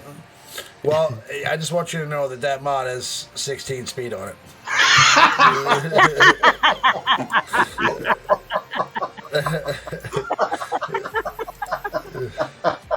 I think that's going to be the standard answer from now on. Why did you go with Kylo Ren lead? Well, it has 16 speed. What the hell? What are you talking about? Well, it's got 16 speed on it, so that's why it's there. I actually just checked, and that 4 speed cross mod there has a 3 speed on it, so it shouldn't be there. It should be there. Listen, there are some mods that I just slap on there because I want to have a mod on there, and so I mean there are occasions where I don't really use Kylo Ren on mass except for GA or TW. Well, you could put better mods on him. Yeah, Yeah, I should. You might find yourself using a little bit more. It's like, he's actually pretty good. I use him in Arena. Why are you doing this to Kylo Ren? I put him on my Darth Revan team. Absolutely, yeah, that's a pretty cool trick too. It's a lot better than Sith in some cases. Yep. So why is Kylo Ren the number 5 best leader in the game? Free to play. Just ties together the whole faction, gives them a speed lead. Lots of versatility in that first one. Who you use and how you mod him. He is the centerpiece of it all. Yeah. Very, very good leadership ability. I think it's actually OP. I wish the First Order was OP along with it, and then it would be a lot better of a faction. I think that his leader ability is kind of underrated because of the fact that, he really only has a couple of good pieces around him. I think First Order Execution is pretty good. First Order Stormtrooper is pretty good. But then after that, it gets kind of weak. The other options, the other options aren't really that great. I mean, he could benefit. He could benefit from, let's say, Praetorian Guard or some other new characters coming into the game eventually down the road. That might make his leader ability a lot better. Well, Remon, looks like you're gonna have to drop a couple vaults, get those mods fixed. So get on it, buddy. Again, there's going to be a lot of people who are like, well, why did this character get included? Why did this character? You could easily slap them in here at 5. The only reason Kylo took this spot is because there's so few options in that. Right. For that. That's our number 5 free-to-play leader in Star Wars Galaxy of Heroes. Moving along to our number 4 free-to-play leader in the game, we have Kira. So why is she here, Maurice? Why is Kira a great free-to-play lead? Well, because Kira's leadership applies to the Scoundrel faction, which I believe is, I think it's still the second largest faction in the entire game. I think you're right. Rebels is 1. Yep. Yeah, that's and it applies to light side and dark side. You got to think your bounty hunters are considered scoundrels. Some of these Old Republic characters have missions, Zalbar. These characters are scoundrels as well. It's a very, very versatile leadership. Again, it gives all the scoundrels 20% crit chance. That's very, very important because every time your scoundrels crit, they regain 10% protection. You're talking about characters you're like L3. L3 and Zalbar both countering tanks. Stack them up with tons of protection. They counter, they crit, they regain protection. Very, very good lead, and that applies to all of these characters. You got characters like Han Solo that double tap, calling on the assist. You got young Han Zeta, a whole bunch of attacking out of turn, critting. just lots of survivability for your team. Completely plug and play. And each based on the type of character you are, gives you a different bonus. If you're a support character, you get a speed bonus. Attackers get a believe crit damage, or is it? It is. And if you're a support character and offense. And you get that, isn't it double? Aren't they doubled on top of that? Is it 40 speed after that, or no? Well, you could get up to, it's maximum of 3 stacks, so you can get up to 60. That's so like your character pretty is like ridiculous. Yeah, so you got a character like Cad Vandor and L3, and you start. I mean, that team with the prepared it's a pain in the ass to gear, but with Kira lead, Vandor, just threes. Kira, Vandor, and L3 is a nightmare.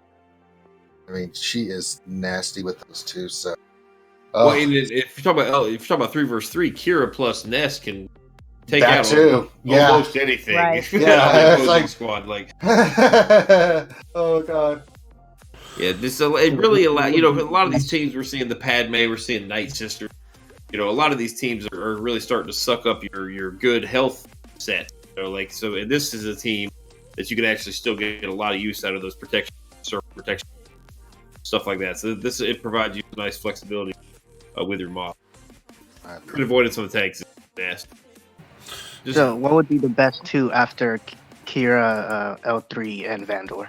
What do y'all usually use? Young Hondo, Young Lando is what I like to prepare team. I mean, and I put it on defense. It's just a pain in the ass to deal with on defense. But I mean, you could put Nest on that team.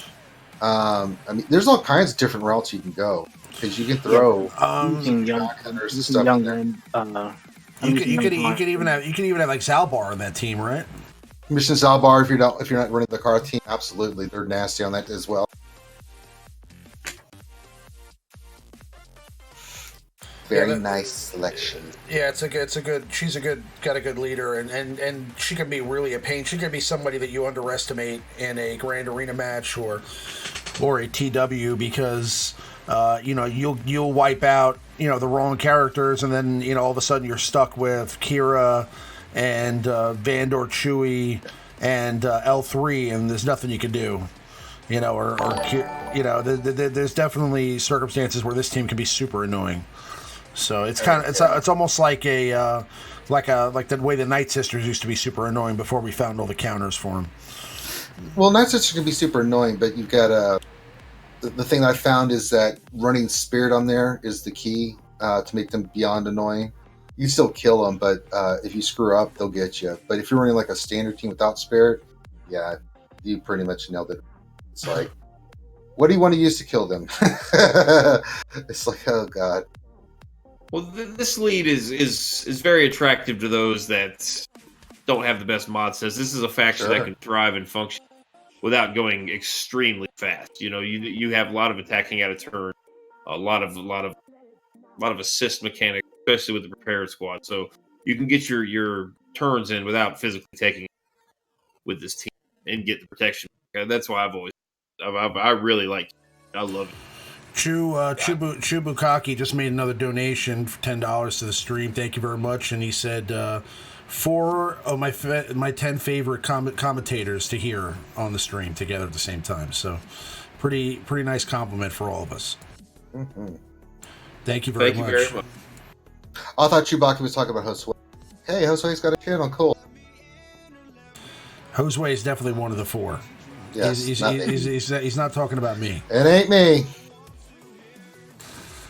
But yeah, so Kira definitely makes it as the number 4 free-to-play leader in the game. We're going to move along to our number 3 free-to-play lead in Star Wars Galaxy of Heroes, and we have Jango Fett.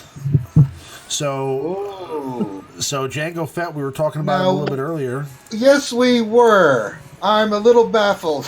Wait a minute. I make the list. Wait a minute. I'm surprised Bear this in mind. Bear this in mind. I did not at any point say that Jango Fett was not a good character. Okay. What I said is that he's probably one of the characters you can get away with not gearing up and still have a pretty decent bounty hunter team out there. This is true. I mean, I happen to have a pretty nice Jango Fett, as you can see. The only I'm thing, so proud of you right now. Look at those mods. This is modded correctly. They're 5 dot. My God, where's Remon and what have you done with him? I let I let Maurice mod my Django Fett. Well, God dang it. No, Okay. I'm kidding. Now this is all pretty boy Remon here.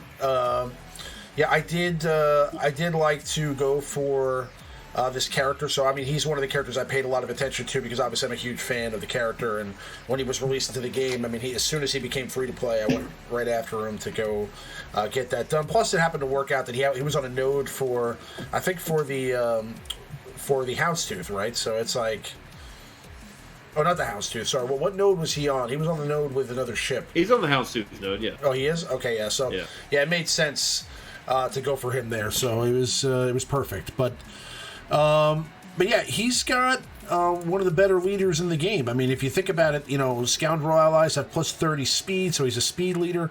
Enemies have minus 20% potency for each debuff on all bounty hunter allies, and minus 40% tenacity. Enemies that are burning can't gain bonus turn meter.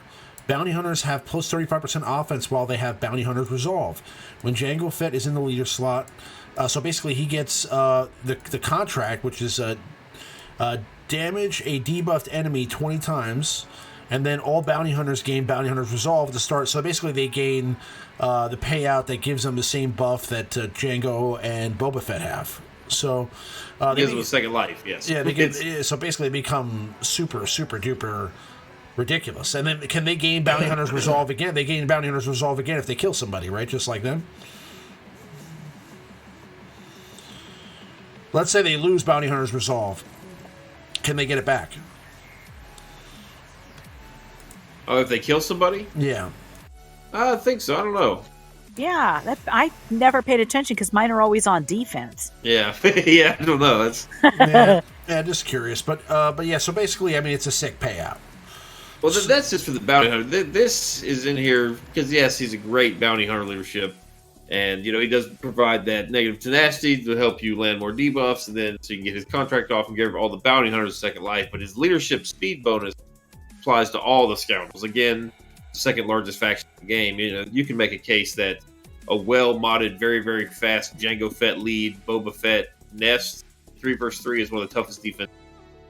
That team is very, very different. If the team is super fast. Just lots of cool things you could do with his leadership, especially 3 versus 3, to make real. That speed lead is awesome. And you've got a lot of fast scoundrels, too. I mean, there's a lot of them in the faction. It's very cool to blend the faction. A lot of people are saying theory crafting dead in the game. They're forcing her hand to make this and that. And this is a leadership that allows you to get creative and build fun out of any character. They don't have to be bounty. So yeah, he's a pretty good all around character. Definitely one of the best leaders in the game. Moving along to our number 2 free to play lead in Star Wars Galaxy Heroes. Who do we have here, Maurice? Rex. Who? It's Rex. So, yeah, oh boy. Oh boy. So why is he the number 2 free to play leader in the game right now? Well, because he is second best free to play leader in the game. Very easy.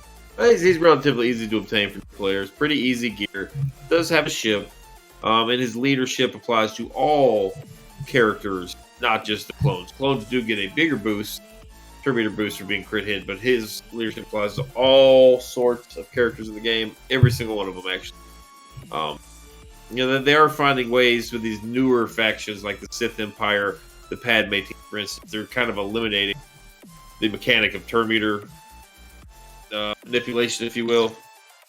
So that's why he fallen to 2. I actually made the list, forgot to put him on there, and I realized the community would be in rage. I did that, so I put him here at number 2. Yeah, basically you crit the team, they get turn meter. That's why you see so much Rex Wampa. That's everybody's kind of that's a go-to team for everyone. Plus Rex Wampa, plus the cleanse, plus the turn meter, plus the tenacity up. I mean, he's just. I mean, he is the counter to speed, right? He always has been, always will be. So, I mean, if there's a team that's super fast, I'm not saying that a Rex lead is taking out a Darth Revan lead right now or anything like that, but, before kits got so complicated that, you have to do like basically a full-on research into all the mechanics for every character to figure out a good counter these days.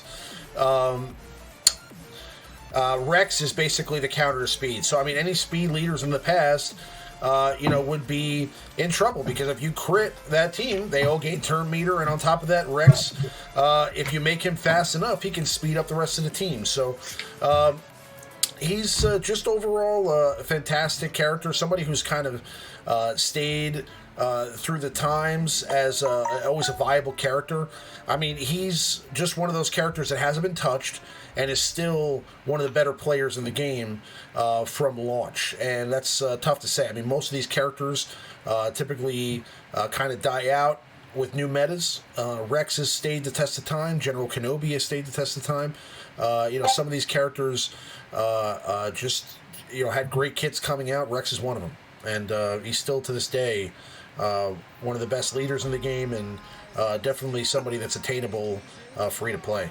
So, and don't forget, he removes turn meter in his basic. Yeah. And every time he kills someone, look at Josue, just hopping in here, boy. Dropping the knowledge. Removing turn meter with basic attack is pretty sweet. Good Josue.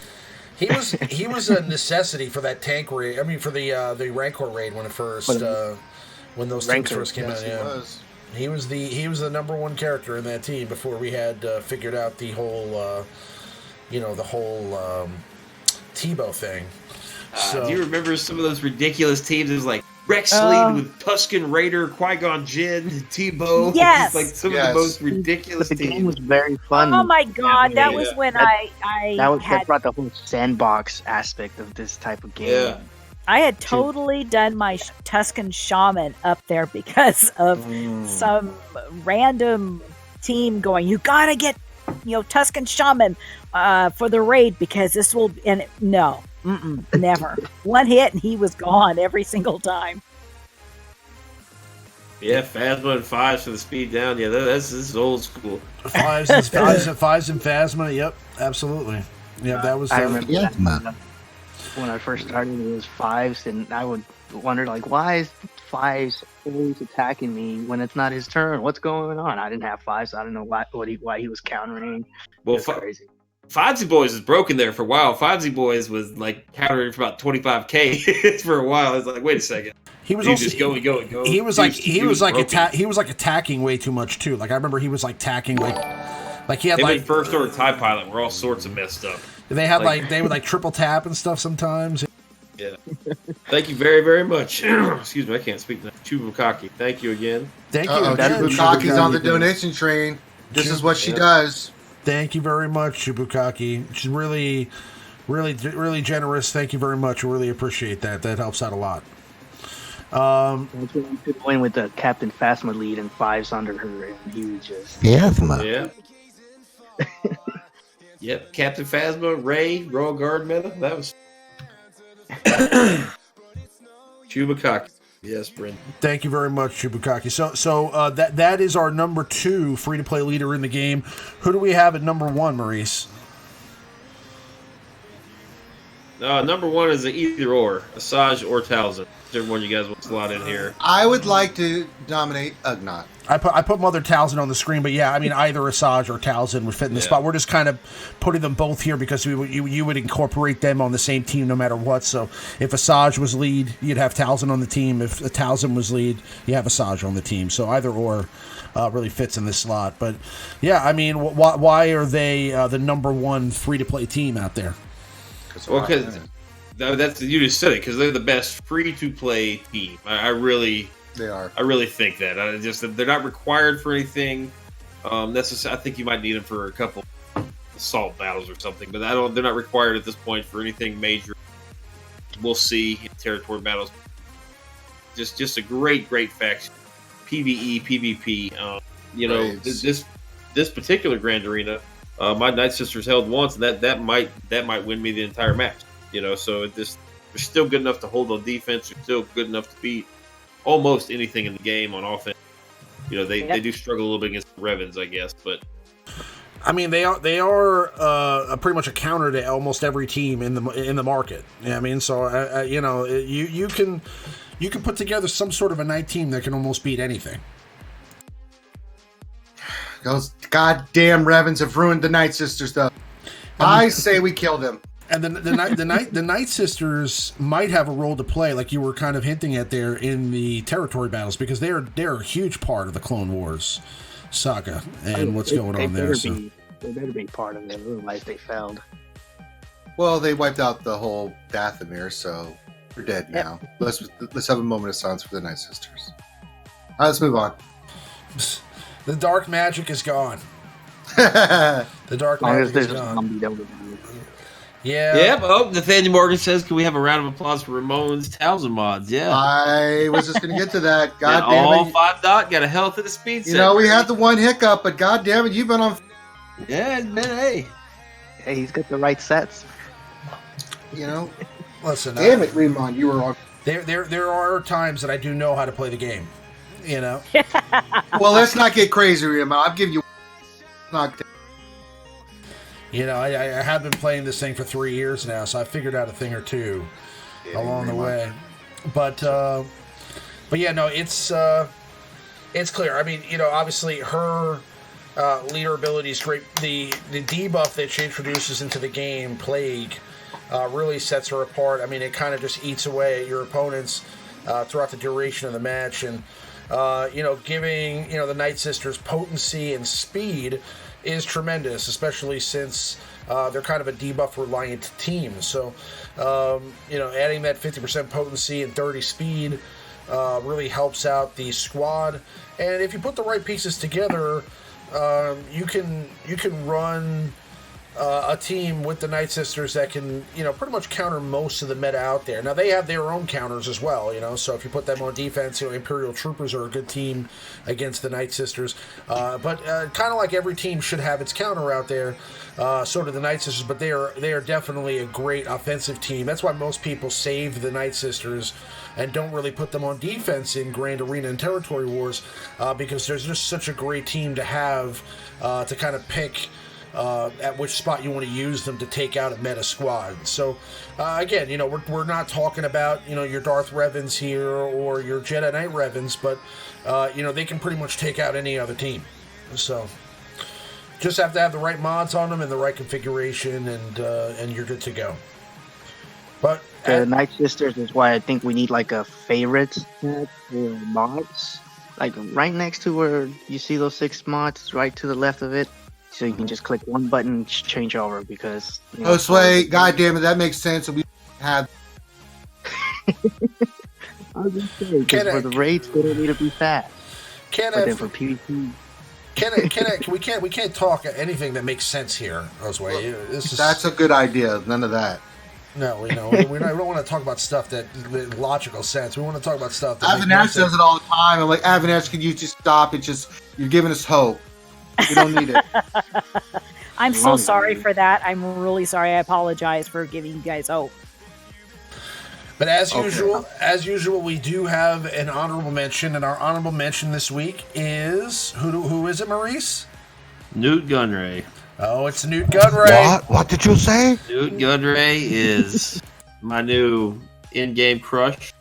I started the list out with him at number 3. Then I was like, I need to stop being a homer, so I'm putting that in the honorable mention.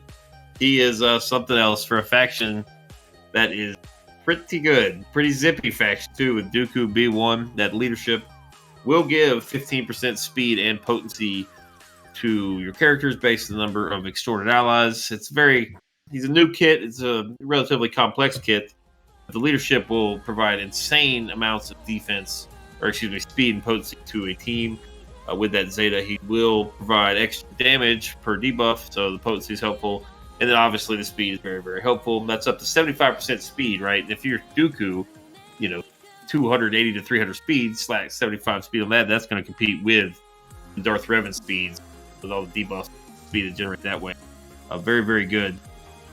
leadership if you have the faction developed. A lot of us have those 3 Geonosians for the ships. A lot of us have Dooku and maybe Poggle from way back in the day. The Separatist droids, they're all completely interchangeable.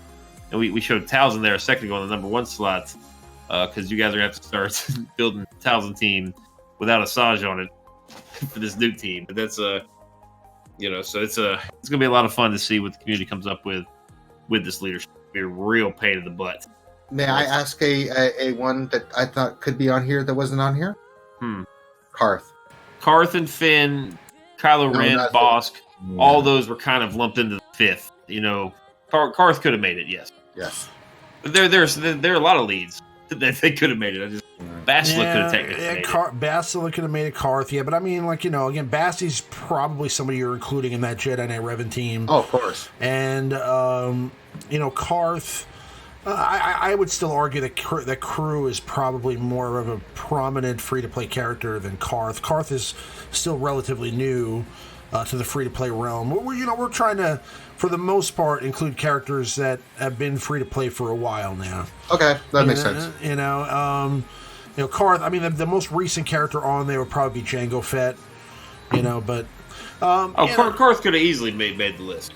Yeah. This is a tough list. I mean, there's so many that are so close. Karth, Bastila, Finn. The new Finn Zeta is still good. It's just not as good as it used to be. No, it's not. Yeah, they really neutered him.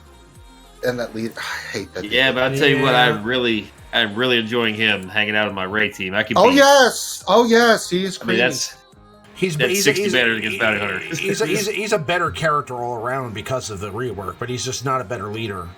Yeah, unfortunately. But his taunt heal is pretty awesome.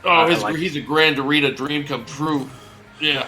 For offense. New Gunray, just to wrap this up, I mean, he basically, brings extortion and profit to the game, 2 new buffs, and it's pretty nice. I mean, it stacks, so they can get up to 50% crit chance and crit damage, so pretty nice. As far as that goes, I think that's a nice little side project. A new Gunray team, couple him up with, let's say, like a Count Dooku, and some other separatists or scoundrels. You could have a really nice, team there with him. So it'd be interesting to see, what kind of separatist teams kind of make their way onto the scene.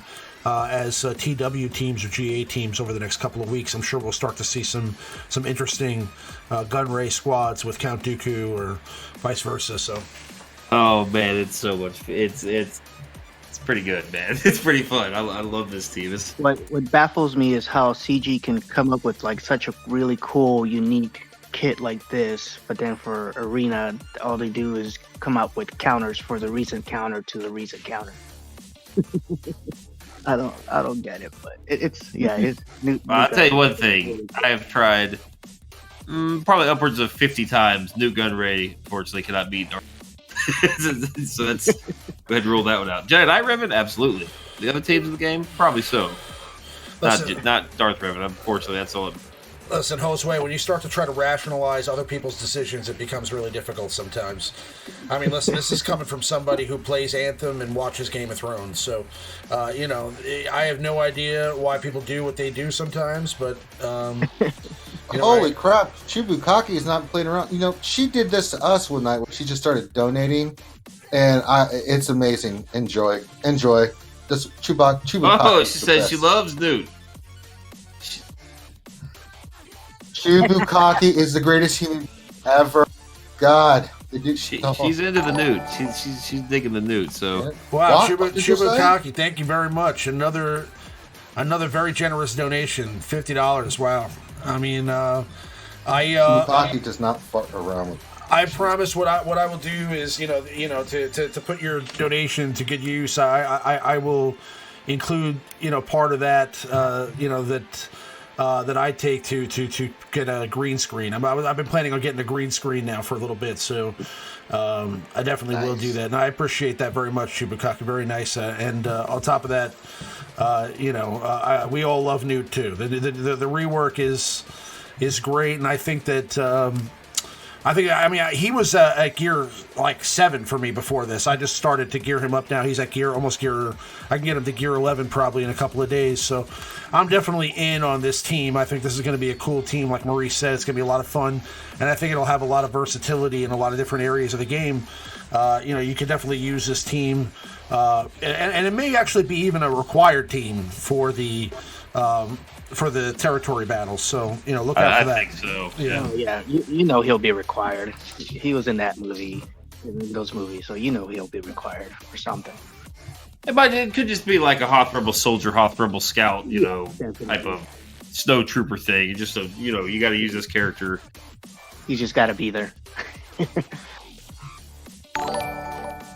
You got to be kidding me. Chibukaki, this is too much. Thank you so much. I'm telling you.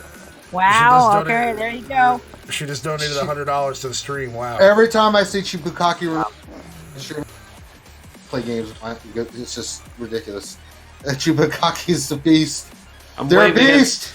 I'm waving at the camera, but you just can't see me. Yeah, I'm gonna put my camera back on here. We'll get back to some gameplay here in a minute, and we'll do the Q&A segment. But again, I want to take a moment to thank Chibukaki for the donation to the green screen and for all the donations that that she or he is it a she for sure. Someone said it's a she. I mean, as far as I knew, Chubukaki's a she. So thank you very much. Really appreciate that, and I'll make sure to put it to good use. Thank you so much. That means hookers and blow. That's how awesome you guys are. I can't. Well, I mean, that's very generous, very thoughtful, and I appreciate that. Maurice does, and we all do. So, I mean, I don't know. I'm shocked. I mean, listen, I love doing the show, and money has never been a motivator for why I do this. It's just it's one of those things where when somebody does go out of their way to show you appreciation, it really feels good. So thank you so much, Chibukaki. I can't say that enough. Well, let's get to the question because Ranger has 5. All right, so I'll do some gameplay here, and we will continue with the Q&A segment of the stream. So for those of you, thank you so much, Chibukaki. For those of you that don't know about this, typically right around now, we'll ask any questions that we want to have answered on the stream, any topics that you want to discuss. So, feel free to type anything that you want to talk about into the chat, and we'll scoop them up. Just, type at Maurice or, at Ramon Azab or, or question or anything like that, and we'll pick it up and try to discuss that topic here before we wrap it out for the day. But, do we have anything from the earlier part of the stream? Yeah, we got a few. We don't have too many. So if you guys do have questions, get them in. The most recent was Smoke. Good old Maurice. How are you, Mod Newt? 15% lower than Dooku at most. Chopper asks, Ramon, what group should I farm if I'm returning to the game after a year? What's the question again? Chopper 20210 asks, what group should he farm, he or she, if they're returning? I guess they've taken a year break and they return to the game. What's the best way for them to catch up? You guys? Wow, that's a good question. The Old Republic. Do you think that that's the right answer? I mean, do you think that they don't start getting... Nope, that's 100% the correct answer. You don't think they start getting ready for the next thing? I tend to agree, because that if you do the Old Republic is an entire faction now, and you're going to get 2 Revens. But yeah, that's a good name. Yeah. I love the Republic. Yeah. If you've been off for a year, that means you probably have Grandmaster Yoda. You probably have the components for a Revan team, minus Bastila, Jolie, and Revan. But you got There really is a lot of value to that team. Yeah. And, Ranger, you just heard Ranger try to make a case that Karth was top 5 leadership. Yeah, he probably is top 5 leadership for the free to play. So you get a Karth team, you get a Revan team, and a Darth Revan team, very, very long term out of that fact. Good call. Well, I didn't graduate from the 3rd grade for. You must have your own. You must have your own stream, huh? It's like I've done this before, and I went to college. Oh, you doing a podcast? Yeah. I heard y'all play some You're Pictionary. highly educated now. That's right. I learned to smoke at it earlier. Heard y'all play some Pictionary over there. Y'all gotta come check out the Pictionary, man. It's a blast. Heard y'all play some. You're more than welcome. Heard y'all play some Dungeons and Dragons. We over played there. some Dungeons and Dragons today too, man. We're playing all kinds of shit over there at RSG. We were on it like a blue bonnet. Here, I'm gonna put. That's a good one. That's a pretty good idea there, Vistora. DSP asked, "Clone Wars Chewie, do I gear him now?"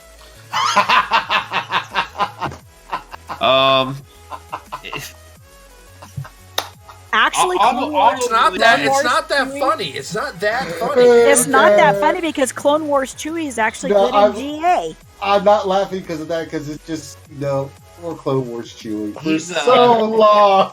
I assume he's asking that in response to Otto's video that he released. Yeah. Basically, Otto put in a super slow Chewie and turned him into like an HK-47. We finally took his turn, just one shot of character. That's legit. I mean, Will he get his time to shine?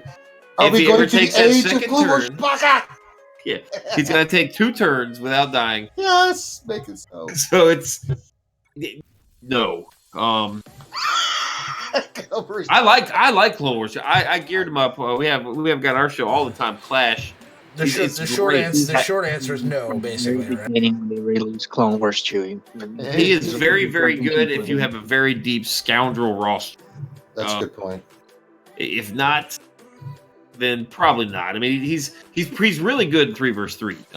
Ranger said the Kira L3 Vandor team is unstoppable. He's right, but if you want to keep Kira and use it with 2 other scoundrels, you can plug in Chewbacca there and have almost the similar. Because he's very. I have a hard time recommending him, but You're doing pretty good. he's got a lot of. He takes a lot of Carbonis. Oh my god. Takes about 450 Carbonis, and now you can do Eh. you can do any other tank that's probably going to do. I mean, I could Sunfac, Scareful Pathfinder, Kenobi, all these tanks have way more value than Clone Wars. Hey, he was a great starter tank for me. Well, He was the only everybody's starter starter tank. Yeah. Wait a minute, Jose. When the game I remember when the game very first started, the only tanks you really had was like Chewbacca, Stormtrooper. Yes. There wasn't even Sunfac. There were very, very few Hoth Rebel Soldier. There weren't very many taunting tanks. And then you're doing dark side battle. Like, wait, I don't have a. Why don't I have a healer?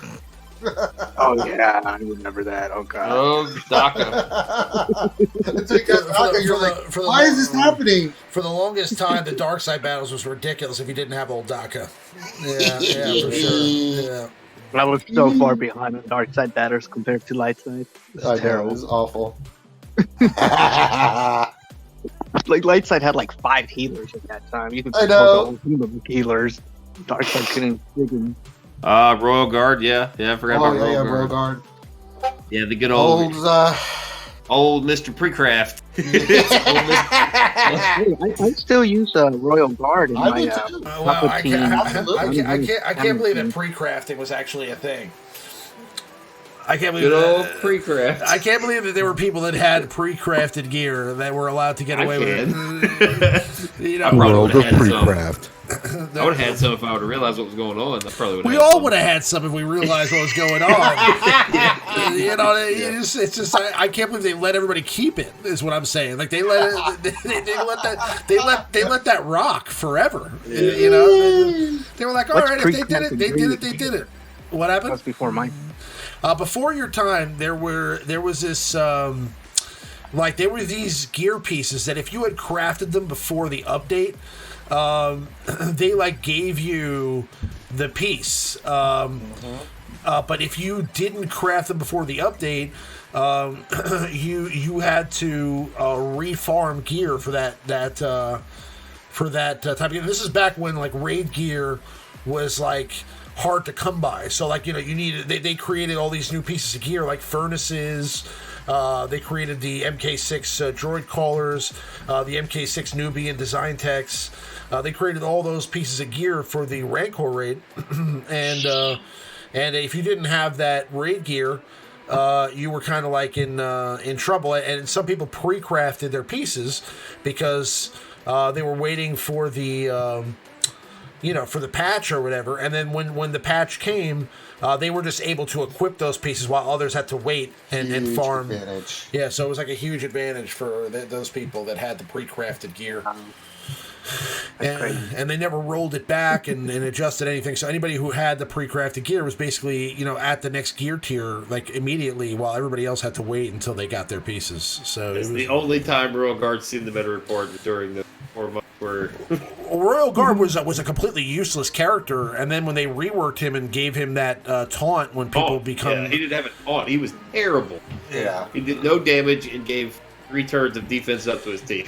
That's all he did. That rework made him immediately like the most important character in the game. For like, it was like Royal Guard was a staple in the arena, and you had to have a proper dispel because if Royal Guard taunted, the other team would basically heal, and you'd be screwed because Royal Guard would basically protect like any other characters on that team. I still use Royal Guard in my Palpatine team versus Bounty Hunters. Absolutely. That's a great. Awesome. A lot of stunning and. I still remember like dispelling Royal Guard all the time with my Qui-Gon Jinn.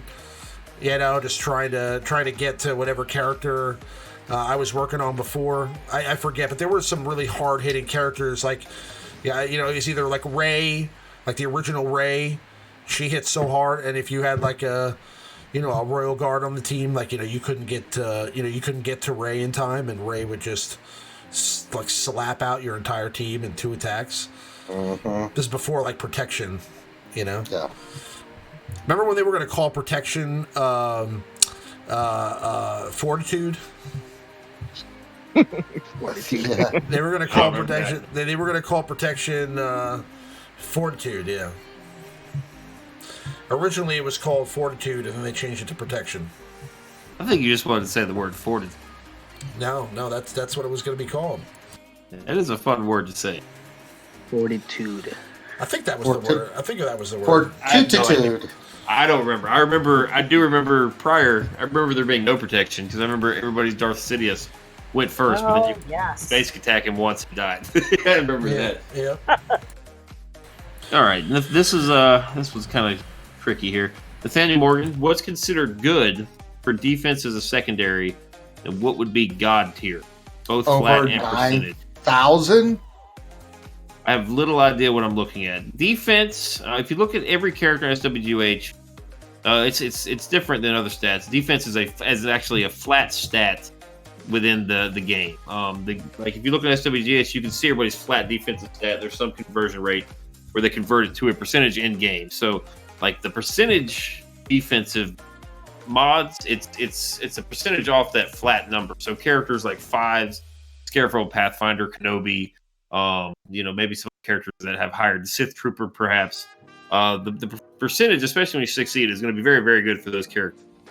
Flat defense, good. I think like God tier would probably just be maybe 4 or 5 rolls in either of the stats. Probably 25-ish on the flat is really, really high.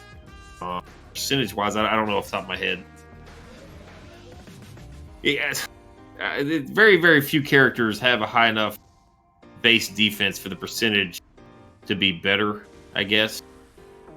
When you succeed, it does get a significant amount, but I mean, if you got... I really wouldn't consider mods with double defense very, very attractive.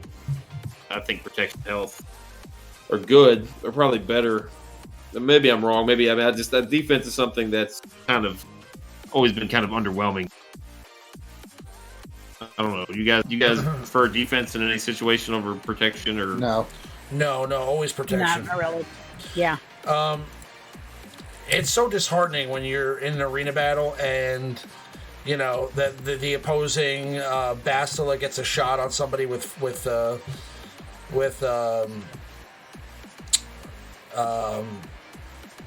gets a shot on somebody with shock. When she just wipes out your whole team. Oh yes. It's so bad. It's creamy. I love it. One thing I don't understand: is protection harder to take down than health? Based not on the same. Yeah. It depends upon the number on which how do you have more health than protection? You have more protection I know than when. health. Right. Yeah, if somebody has more protection, it's going to take longer to take damage. I think the value like per capita is the same, but I mean, like, you have certain characters that are, you can't really tell necessarily, how dense their protection is in comparison to their health, and then it may look like health is going down faster, but it's because their health pool is lower than their protection pool, so that's pretty much how that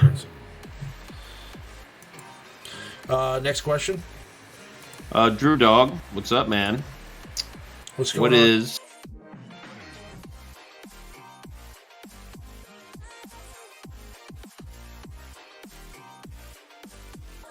Word? You are appreciated. I'm sorry, I was muted that whole time. I'm wearing a Tupac. No, you weren't. No, you weren't. You guys heard me, but the stream didn't. I'm wearing a Tupac shirt. So you missed rehearsing the chorus of All Eyes on Me. You are appreciated. I was rapping for a second. You guys missed it. Yeah. Drew Dog asks, what is the best 5 ship team to finish in top 20? Hans, Falcon, Biston, Boss, Phantom, Ghost, Biggs, question. All those in a bag of potato chip. I don't use Biggs. Yeah, I don't either. I mean, Boss, obviously, Houndstooth is in your starting lineup. Hans, Millennium Falcon, yes, please. Yep. Now, you can go Biggs or you can go Biston if you got Biston, but good luck with all those Corbontes. I do Bistons on all my accounts. God bless you. Ghost Phantom is your reinforcement. You go at least probably 157 to be competitive. Otherwise, but yeah, Ghost Phantom are good. I guess we're talking about if you have these ships, right? Well, he's saying he's dropping into the 60s and 80s when he uses Cassian's ship. Well, no, what? Not with Cassian's. He's a reinforcement. Yeah, I know. No, he's asking best 5 ship team. I mean, Biggs. I mean, Cassian comes in if they're ahead of you and they've got the buffs. Cassian just wipes that crap out. Yeah, Cassian's definitely a reinforcement. He's the best reinforcement in the game, in my opinion. I put Cassian as like my 3rd reinforcement. Yeah, same. I use pretty much Biston, Boss, Han in the starting 3, then Phantom, and then I'll bring in Cassian early if I got a shot to kill Han. Right. Sure. And then Ghost. I don't ever need the other one. I think I use those. Wow. I mean, you can go Poe in the 4th. Just need to. Defense. Your last reinforcement. It will never happen. It'll never happen. It's rare. If you're having trouble, man, I saw somebody suggest maybe putting a couple 60 mods on Akbar. You do have to check this team out. With everybody having the same team, you really do have to invest in the characters. Unfortunately, with Biston ship, you will need at least gear 11 on Careful Path for that speed. The Corbonte nightmare just hit me again. I think I'm going to die.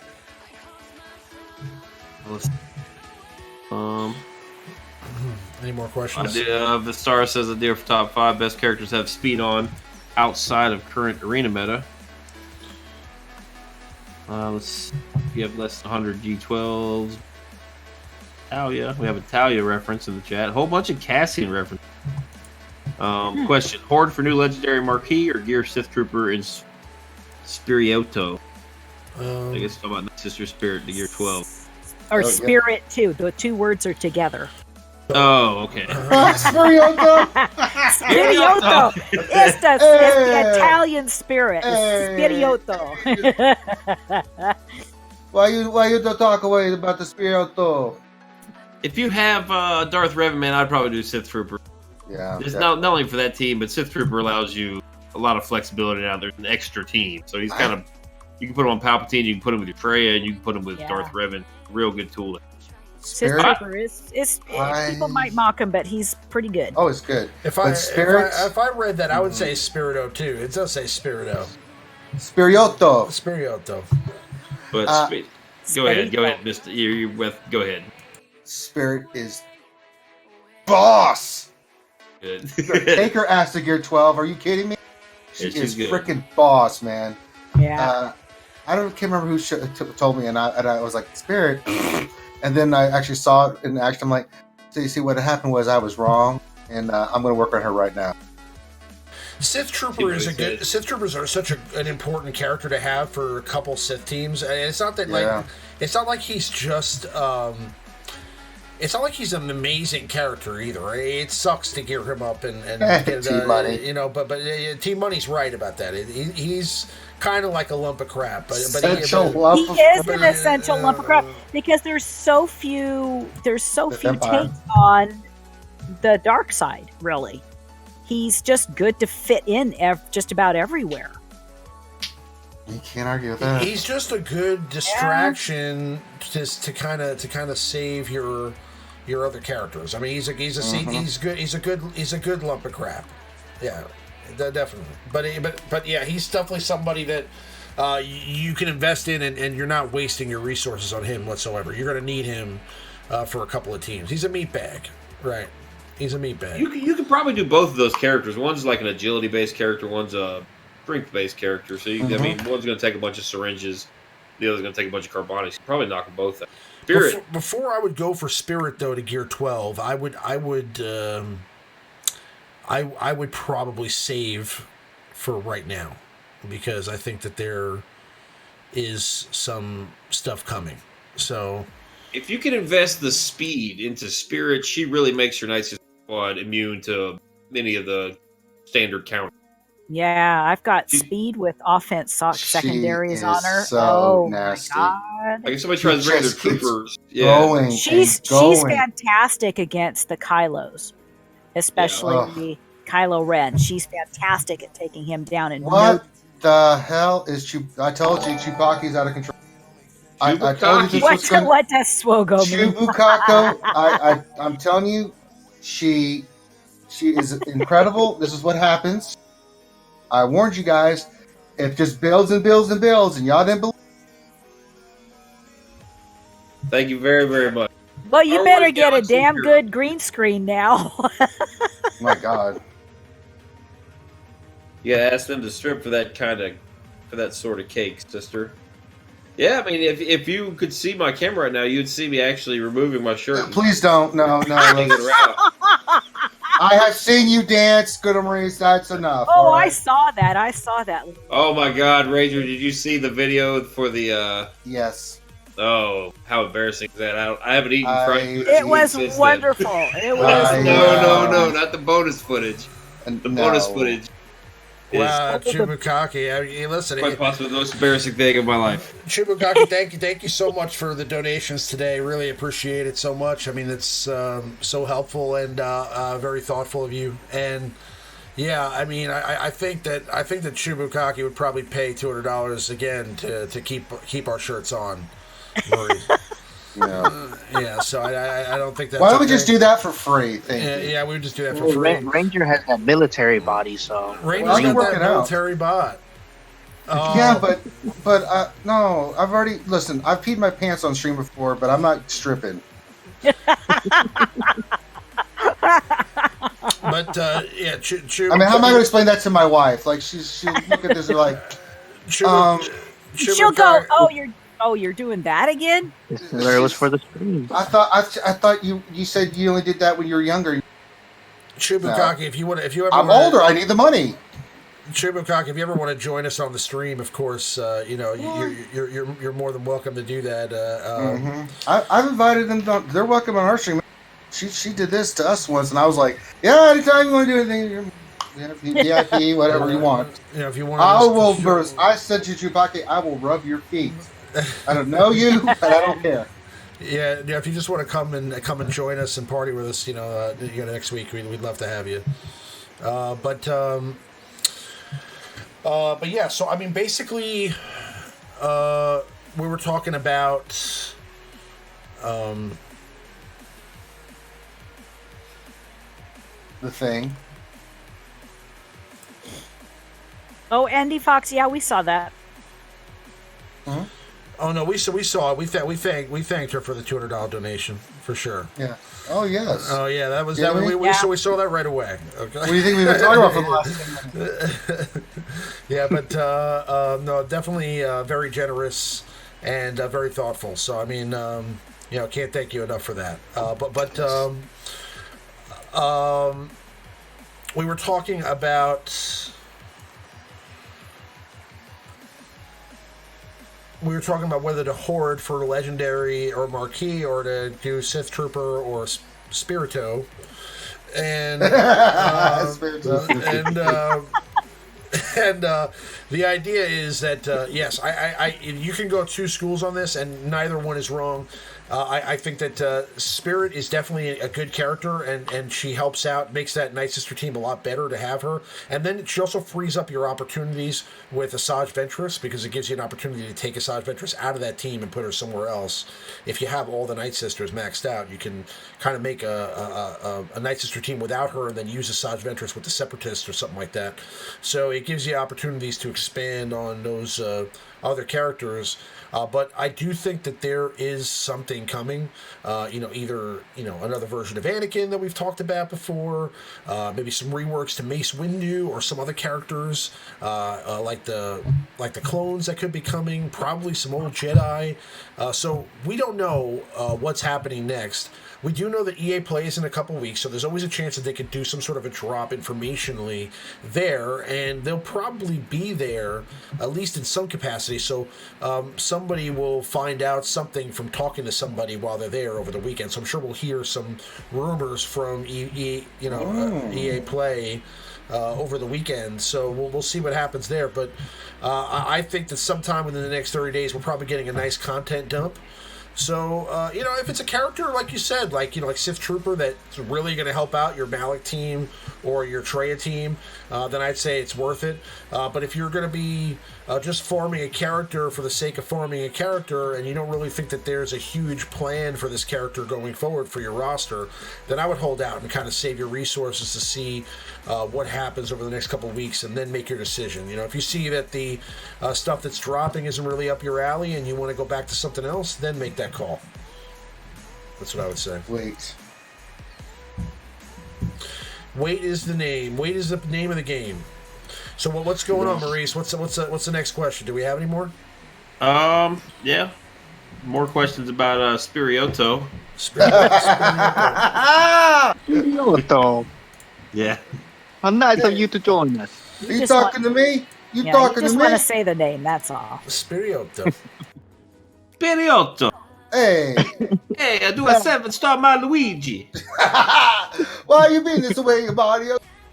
Oh, we are insulting any Italian viewers that are watching the show right now. With Newt, every time I do him, the entire Southeast Asian world community gets angry because. Oh, you can't see him. I got the hands and all going. I got curling my non-existent mustache.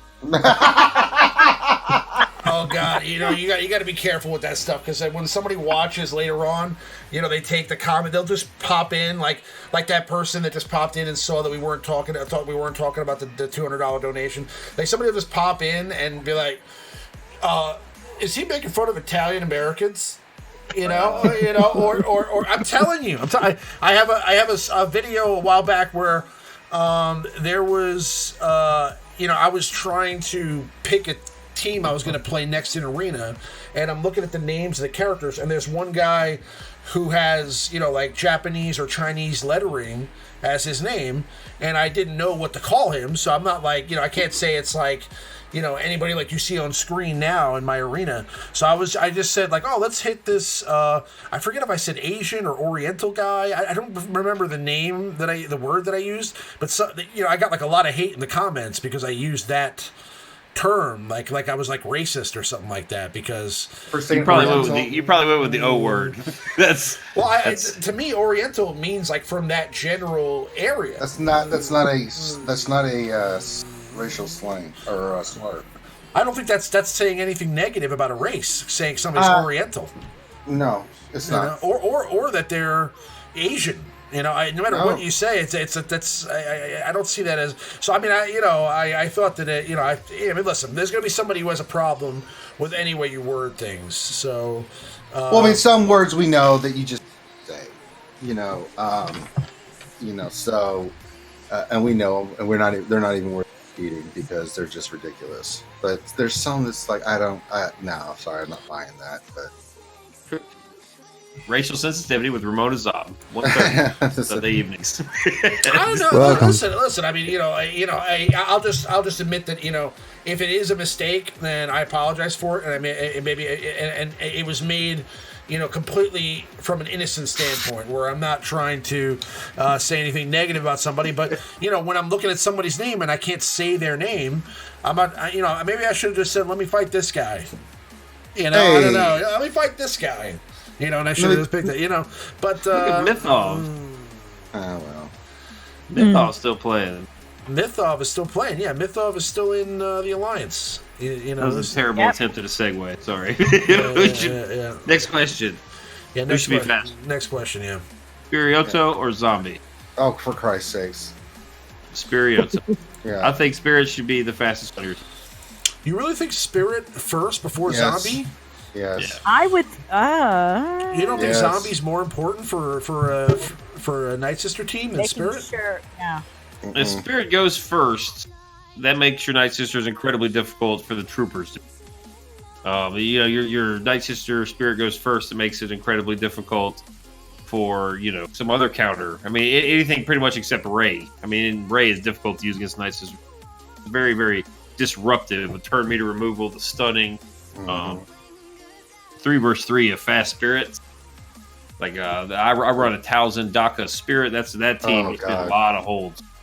Just because it's nothing but stunning, and then they can't heal themselves to get rid of the plague, and Spirit just wipes them out. She is that good of a character. I'm sold 100% on Spirit. She is just ridiculous. Chopper. Go ahead. I'm sorry, man. I mean, I was. No, I was saying I was agreeing with you on the Spirioto thing. Spirioto. Hey. All right, Chopper. Are you LT champ? Champ. He messaged me earlier and I haven't responded. He's asking, is it possible to catch up in this game if you stop playing? And then also on top, somebody, I think I missed it. Somebody asked, might have been him as well. Which better to go for first, Darth Revan, Jedi? You can go for both at the same Catch time. up, spend money. No, you don't need to spend money. I deal with character players all the time with the rosters. I'm like, just do this, do this, do this. It takes some time. Unless if you want to speed it up, you can spend money, but you don't need. Yeah, I mean, if you want to catch up right away, you got to. Yeah, but if You're you gonna want have a to hard time in arena, man. You're gonna have a hard time in arena. But there's a guild that would be perfect for you. Sure. Yeah. But got this, Remon. Kill them. Oh no! You're gonna go through the same process we did. Yeah. We went through. We were getting ready for Lightside Revan. We got Basla, and then we all had Basla teams. Basla teams were really good. You're beating stuff you couldn't beat before. Basla teams. Then you get Joe Lee, and you make the Basla team better. Then you get Revan. And you pair it with those two, Yoda and Kenobi, who I'm assuming you have if you only taking a year off. You get, it all just come together. This is more about something you have to look at his roster and see what he's got and what he can put down. And then, but yeah, Old Republic, man, trust me, once you get those guys done and you get Darth Revan and Jedi Revan, you'll be back to where you were. You take it slow, man. You get like I like the suggestion you made earlier with the Old Republic. I think that's 100% right. Just finish the team that you didn't get to finish. Like if you got First Order, Bounty Hunters. Sure. I think the main thing to take away from this is that it's you only have to catch up with yourself. Okay, if you took a time away from the game, you only have to catch up with your shard. That's the most important thing, right? Because you want to be able to catch up with the meta and be able to get crystals every day.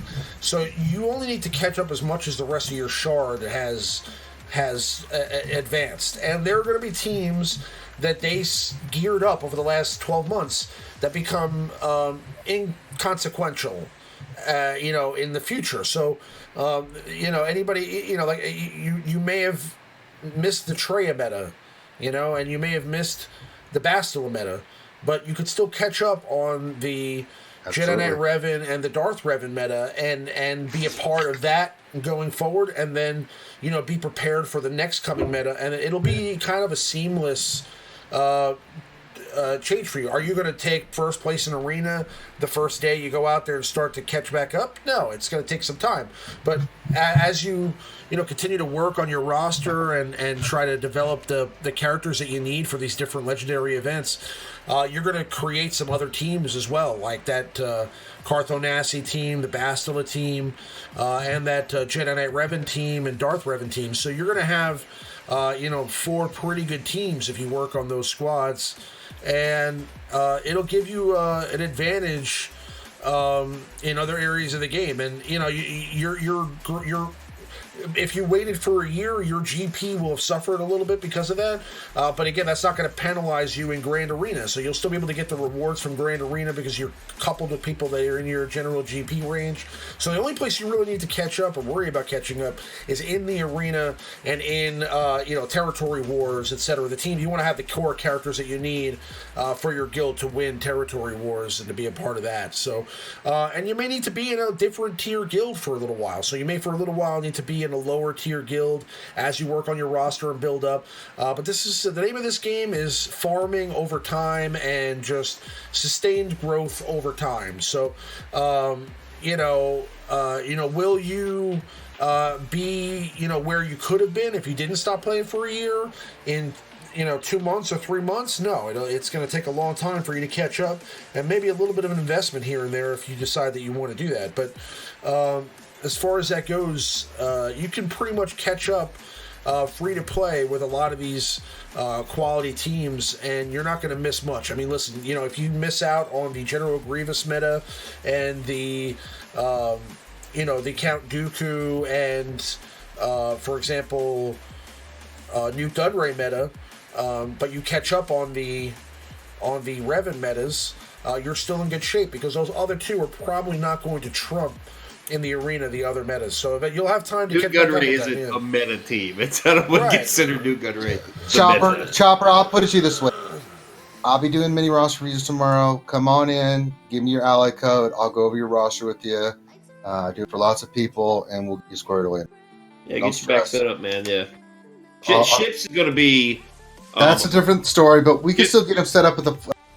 Yeah. Character-wise, you're going to be fine. Ships... You're just gonna have to skip this meta and suck it up. You'll be ready for the next one perhaps, but this one, by the time you get the Falcon and Houndstooth 7-star and all that stuff, it's gonna be a month. So we'll catch you on the next ship. But we'll get you squared away, bud. Hey, can you do that for me too, Ranger? I mean, I've done that for you. He's sneaky Josue, just trying to get Josue knows anytime he to his ass. I'm doing mini roster reviews. He knows better. He's just trolling. Getting roster. You've been hanging out with Finnegan, haven't you? He's getting roster reviews every week on a different channel. A troll? Never. He's getting roster reviews every week on a different channel. He's going to do he's going to do a roster review with Urzatron. Next week is Operation Universe. I know, right? You don't want us to give roster review. That would be. God, we're both of us so long-winded. It'd take 3 hours to give a roster review. Yeah. Giving all these asinine ideas. All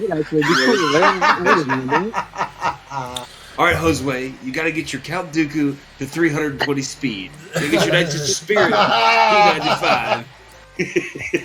The mod that you have on Ugnaught needs to go on Darth Malik. Do we have any more questions? Not that I see. Let me do a quick scan here. I don't see anything. I have a question. Oh, good. Now I can go to bed and be up in 6 hours. One question. How long do you think the Darth Malik, Darth Revan meta is going to last? What will usurp it? Quite a while right now. Yeah, quite a while. I think it'll be until the fall or winter, to be honest with you. I think it'll be until then, and it'll probably be something movie related that will be the new meta at that point. Money. I think it'll be something, maybe First Order, maybe it'll be Rey and the Jedi again. I don't know, but I think that Rey will be. We're definitely getting a Jedi version of Rey in this movie, and who knows? We may get, we may get some new First Order characters like Snoke and other characters like that, Praetorian Guards, whatever. We may get the Knights of Ren. We may get, Hux. we may get a whole bunch of either First Order or, who knows how that ends up. And maybe Kylo Ren is a Sith at the end. Who knows? I mean, so, at the end of the day, we don't know what faction tag he's going to have at the end of it. So we're probably going to get another version of Kylo Ren, whatever faction tag he has, and we're going to get another version of Rey that will probably have the Jedi tag, unless the rise of Skywalker means that there's going to be a new faction besides Jedi and Sith called Skywalkers, which is what the theory is right now online, and then she'll have a Skywalker tag, the only one in the game ever. That'll be ridiculous. But anything's possible. So we don't know. I mean, she could get the Jedi. I think she'll get a Jedi tag, and I think that Kylo Ren will probably have another First Order version of Kylo Ren, and there'll be a lot of other First. Remasked. I think the First Order are going to get a ton of characters. I think it's going to be, like I said, I think we're going to get Praetorian Guards. I mean, listen, these characters are in other games already, so there's definitely going to be some of those characters that maybe we missed. And either they'll come out at or around the movie date. We'll see leading up. If maybe leading up, they'll release some of the old characters that we thought, and maybe because they don't know much about the movie before it comes out, they release Snoke and some of the Praetorian Guards in advance. Maybe they release one of the Knights of Ren. Who knows? I mean, but they'll probably have First Order synergy, or maybe the Knights of Ren altogether create a brand new faction. I mean, it's too early to speculate at this point, but there will probably be some meta shift around that time for sure, and maybe it'll come in the form of a new Rey leadership or a new Kylo Ren leadership. We'll have to wait and see. But if that's it and we have no more questions, then we're going to go ahead and wrap the stream up here, guys. Thank you so much to Chubukaki for all of her donations today and contributions to the live stream. It's very much appreciated by all of us here, and very thoughtful of you. You didn't have to do that, but I thank you so much for going out of your way and showing your appreciation for what we do here every week. We'll be back next week with the Alliance Live Show number 99, and I'll have all the details for the 100th episode on the next show, so get ready for that. In the meantime, definitely make sure to check out Operation Metaverse's live stream on Tuesday nights. They'll be streaming this Tuesday, and also check out the stream for Reality Skewed Gamers on Wednesday nights. Links for both of those shows are in the description of this live show right now, so definitely make sure to click on those and go check that out. But we'll be back, like I said, next Sunday live with the 99th episode of the Alliance Live Show, and it should be jam-packed with fun and a lot of details for the 100th special. So looking forward to seeing you guys. I'm going to get you for the stream. I got 5 streams to do tomorrow. I'm going to get you. But I appreciate everybody hanging out with us tonight. And, does anybody else have anything to add? Anybody want to plug anything? Nothing. I'm just going to kill you because tomorrow I'm going to be so tired. I've been thinking. I appreciate you, Ranger. I'm joking. I appreciate you coming on and hanging out with us tonight. Same thing with Of course, Abby, always fun. And we had a great time. So thank you, Josue, for coming on too, man. Yeah, thank you, Josue. Yeah, big Josue Garcia. Josue, man, great guest. Got great tidbits, information to add, and definitely appreciate having you on. So we'll do another roster review down the road again, and we'll take a look and see where you're at in a couple months. But definitely appreciate it. Absolutely. But we'll be back next week, guys. May the force be with you, and we'll see you guys on the next one. Have a good night, everybody.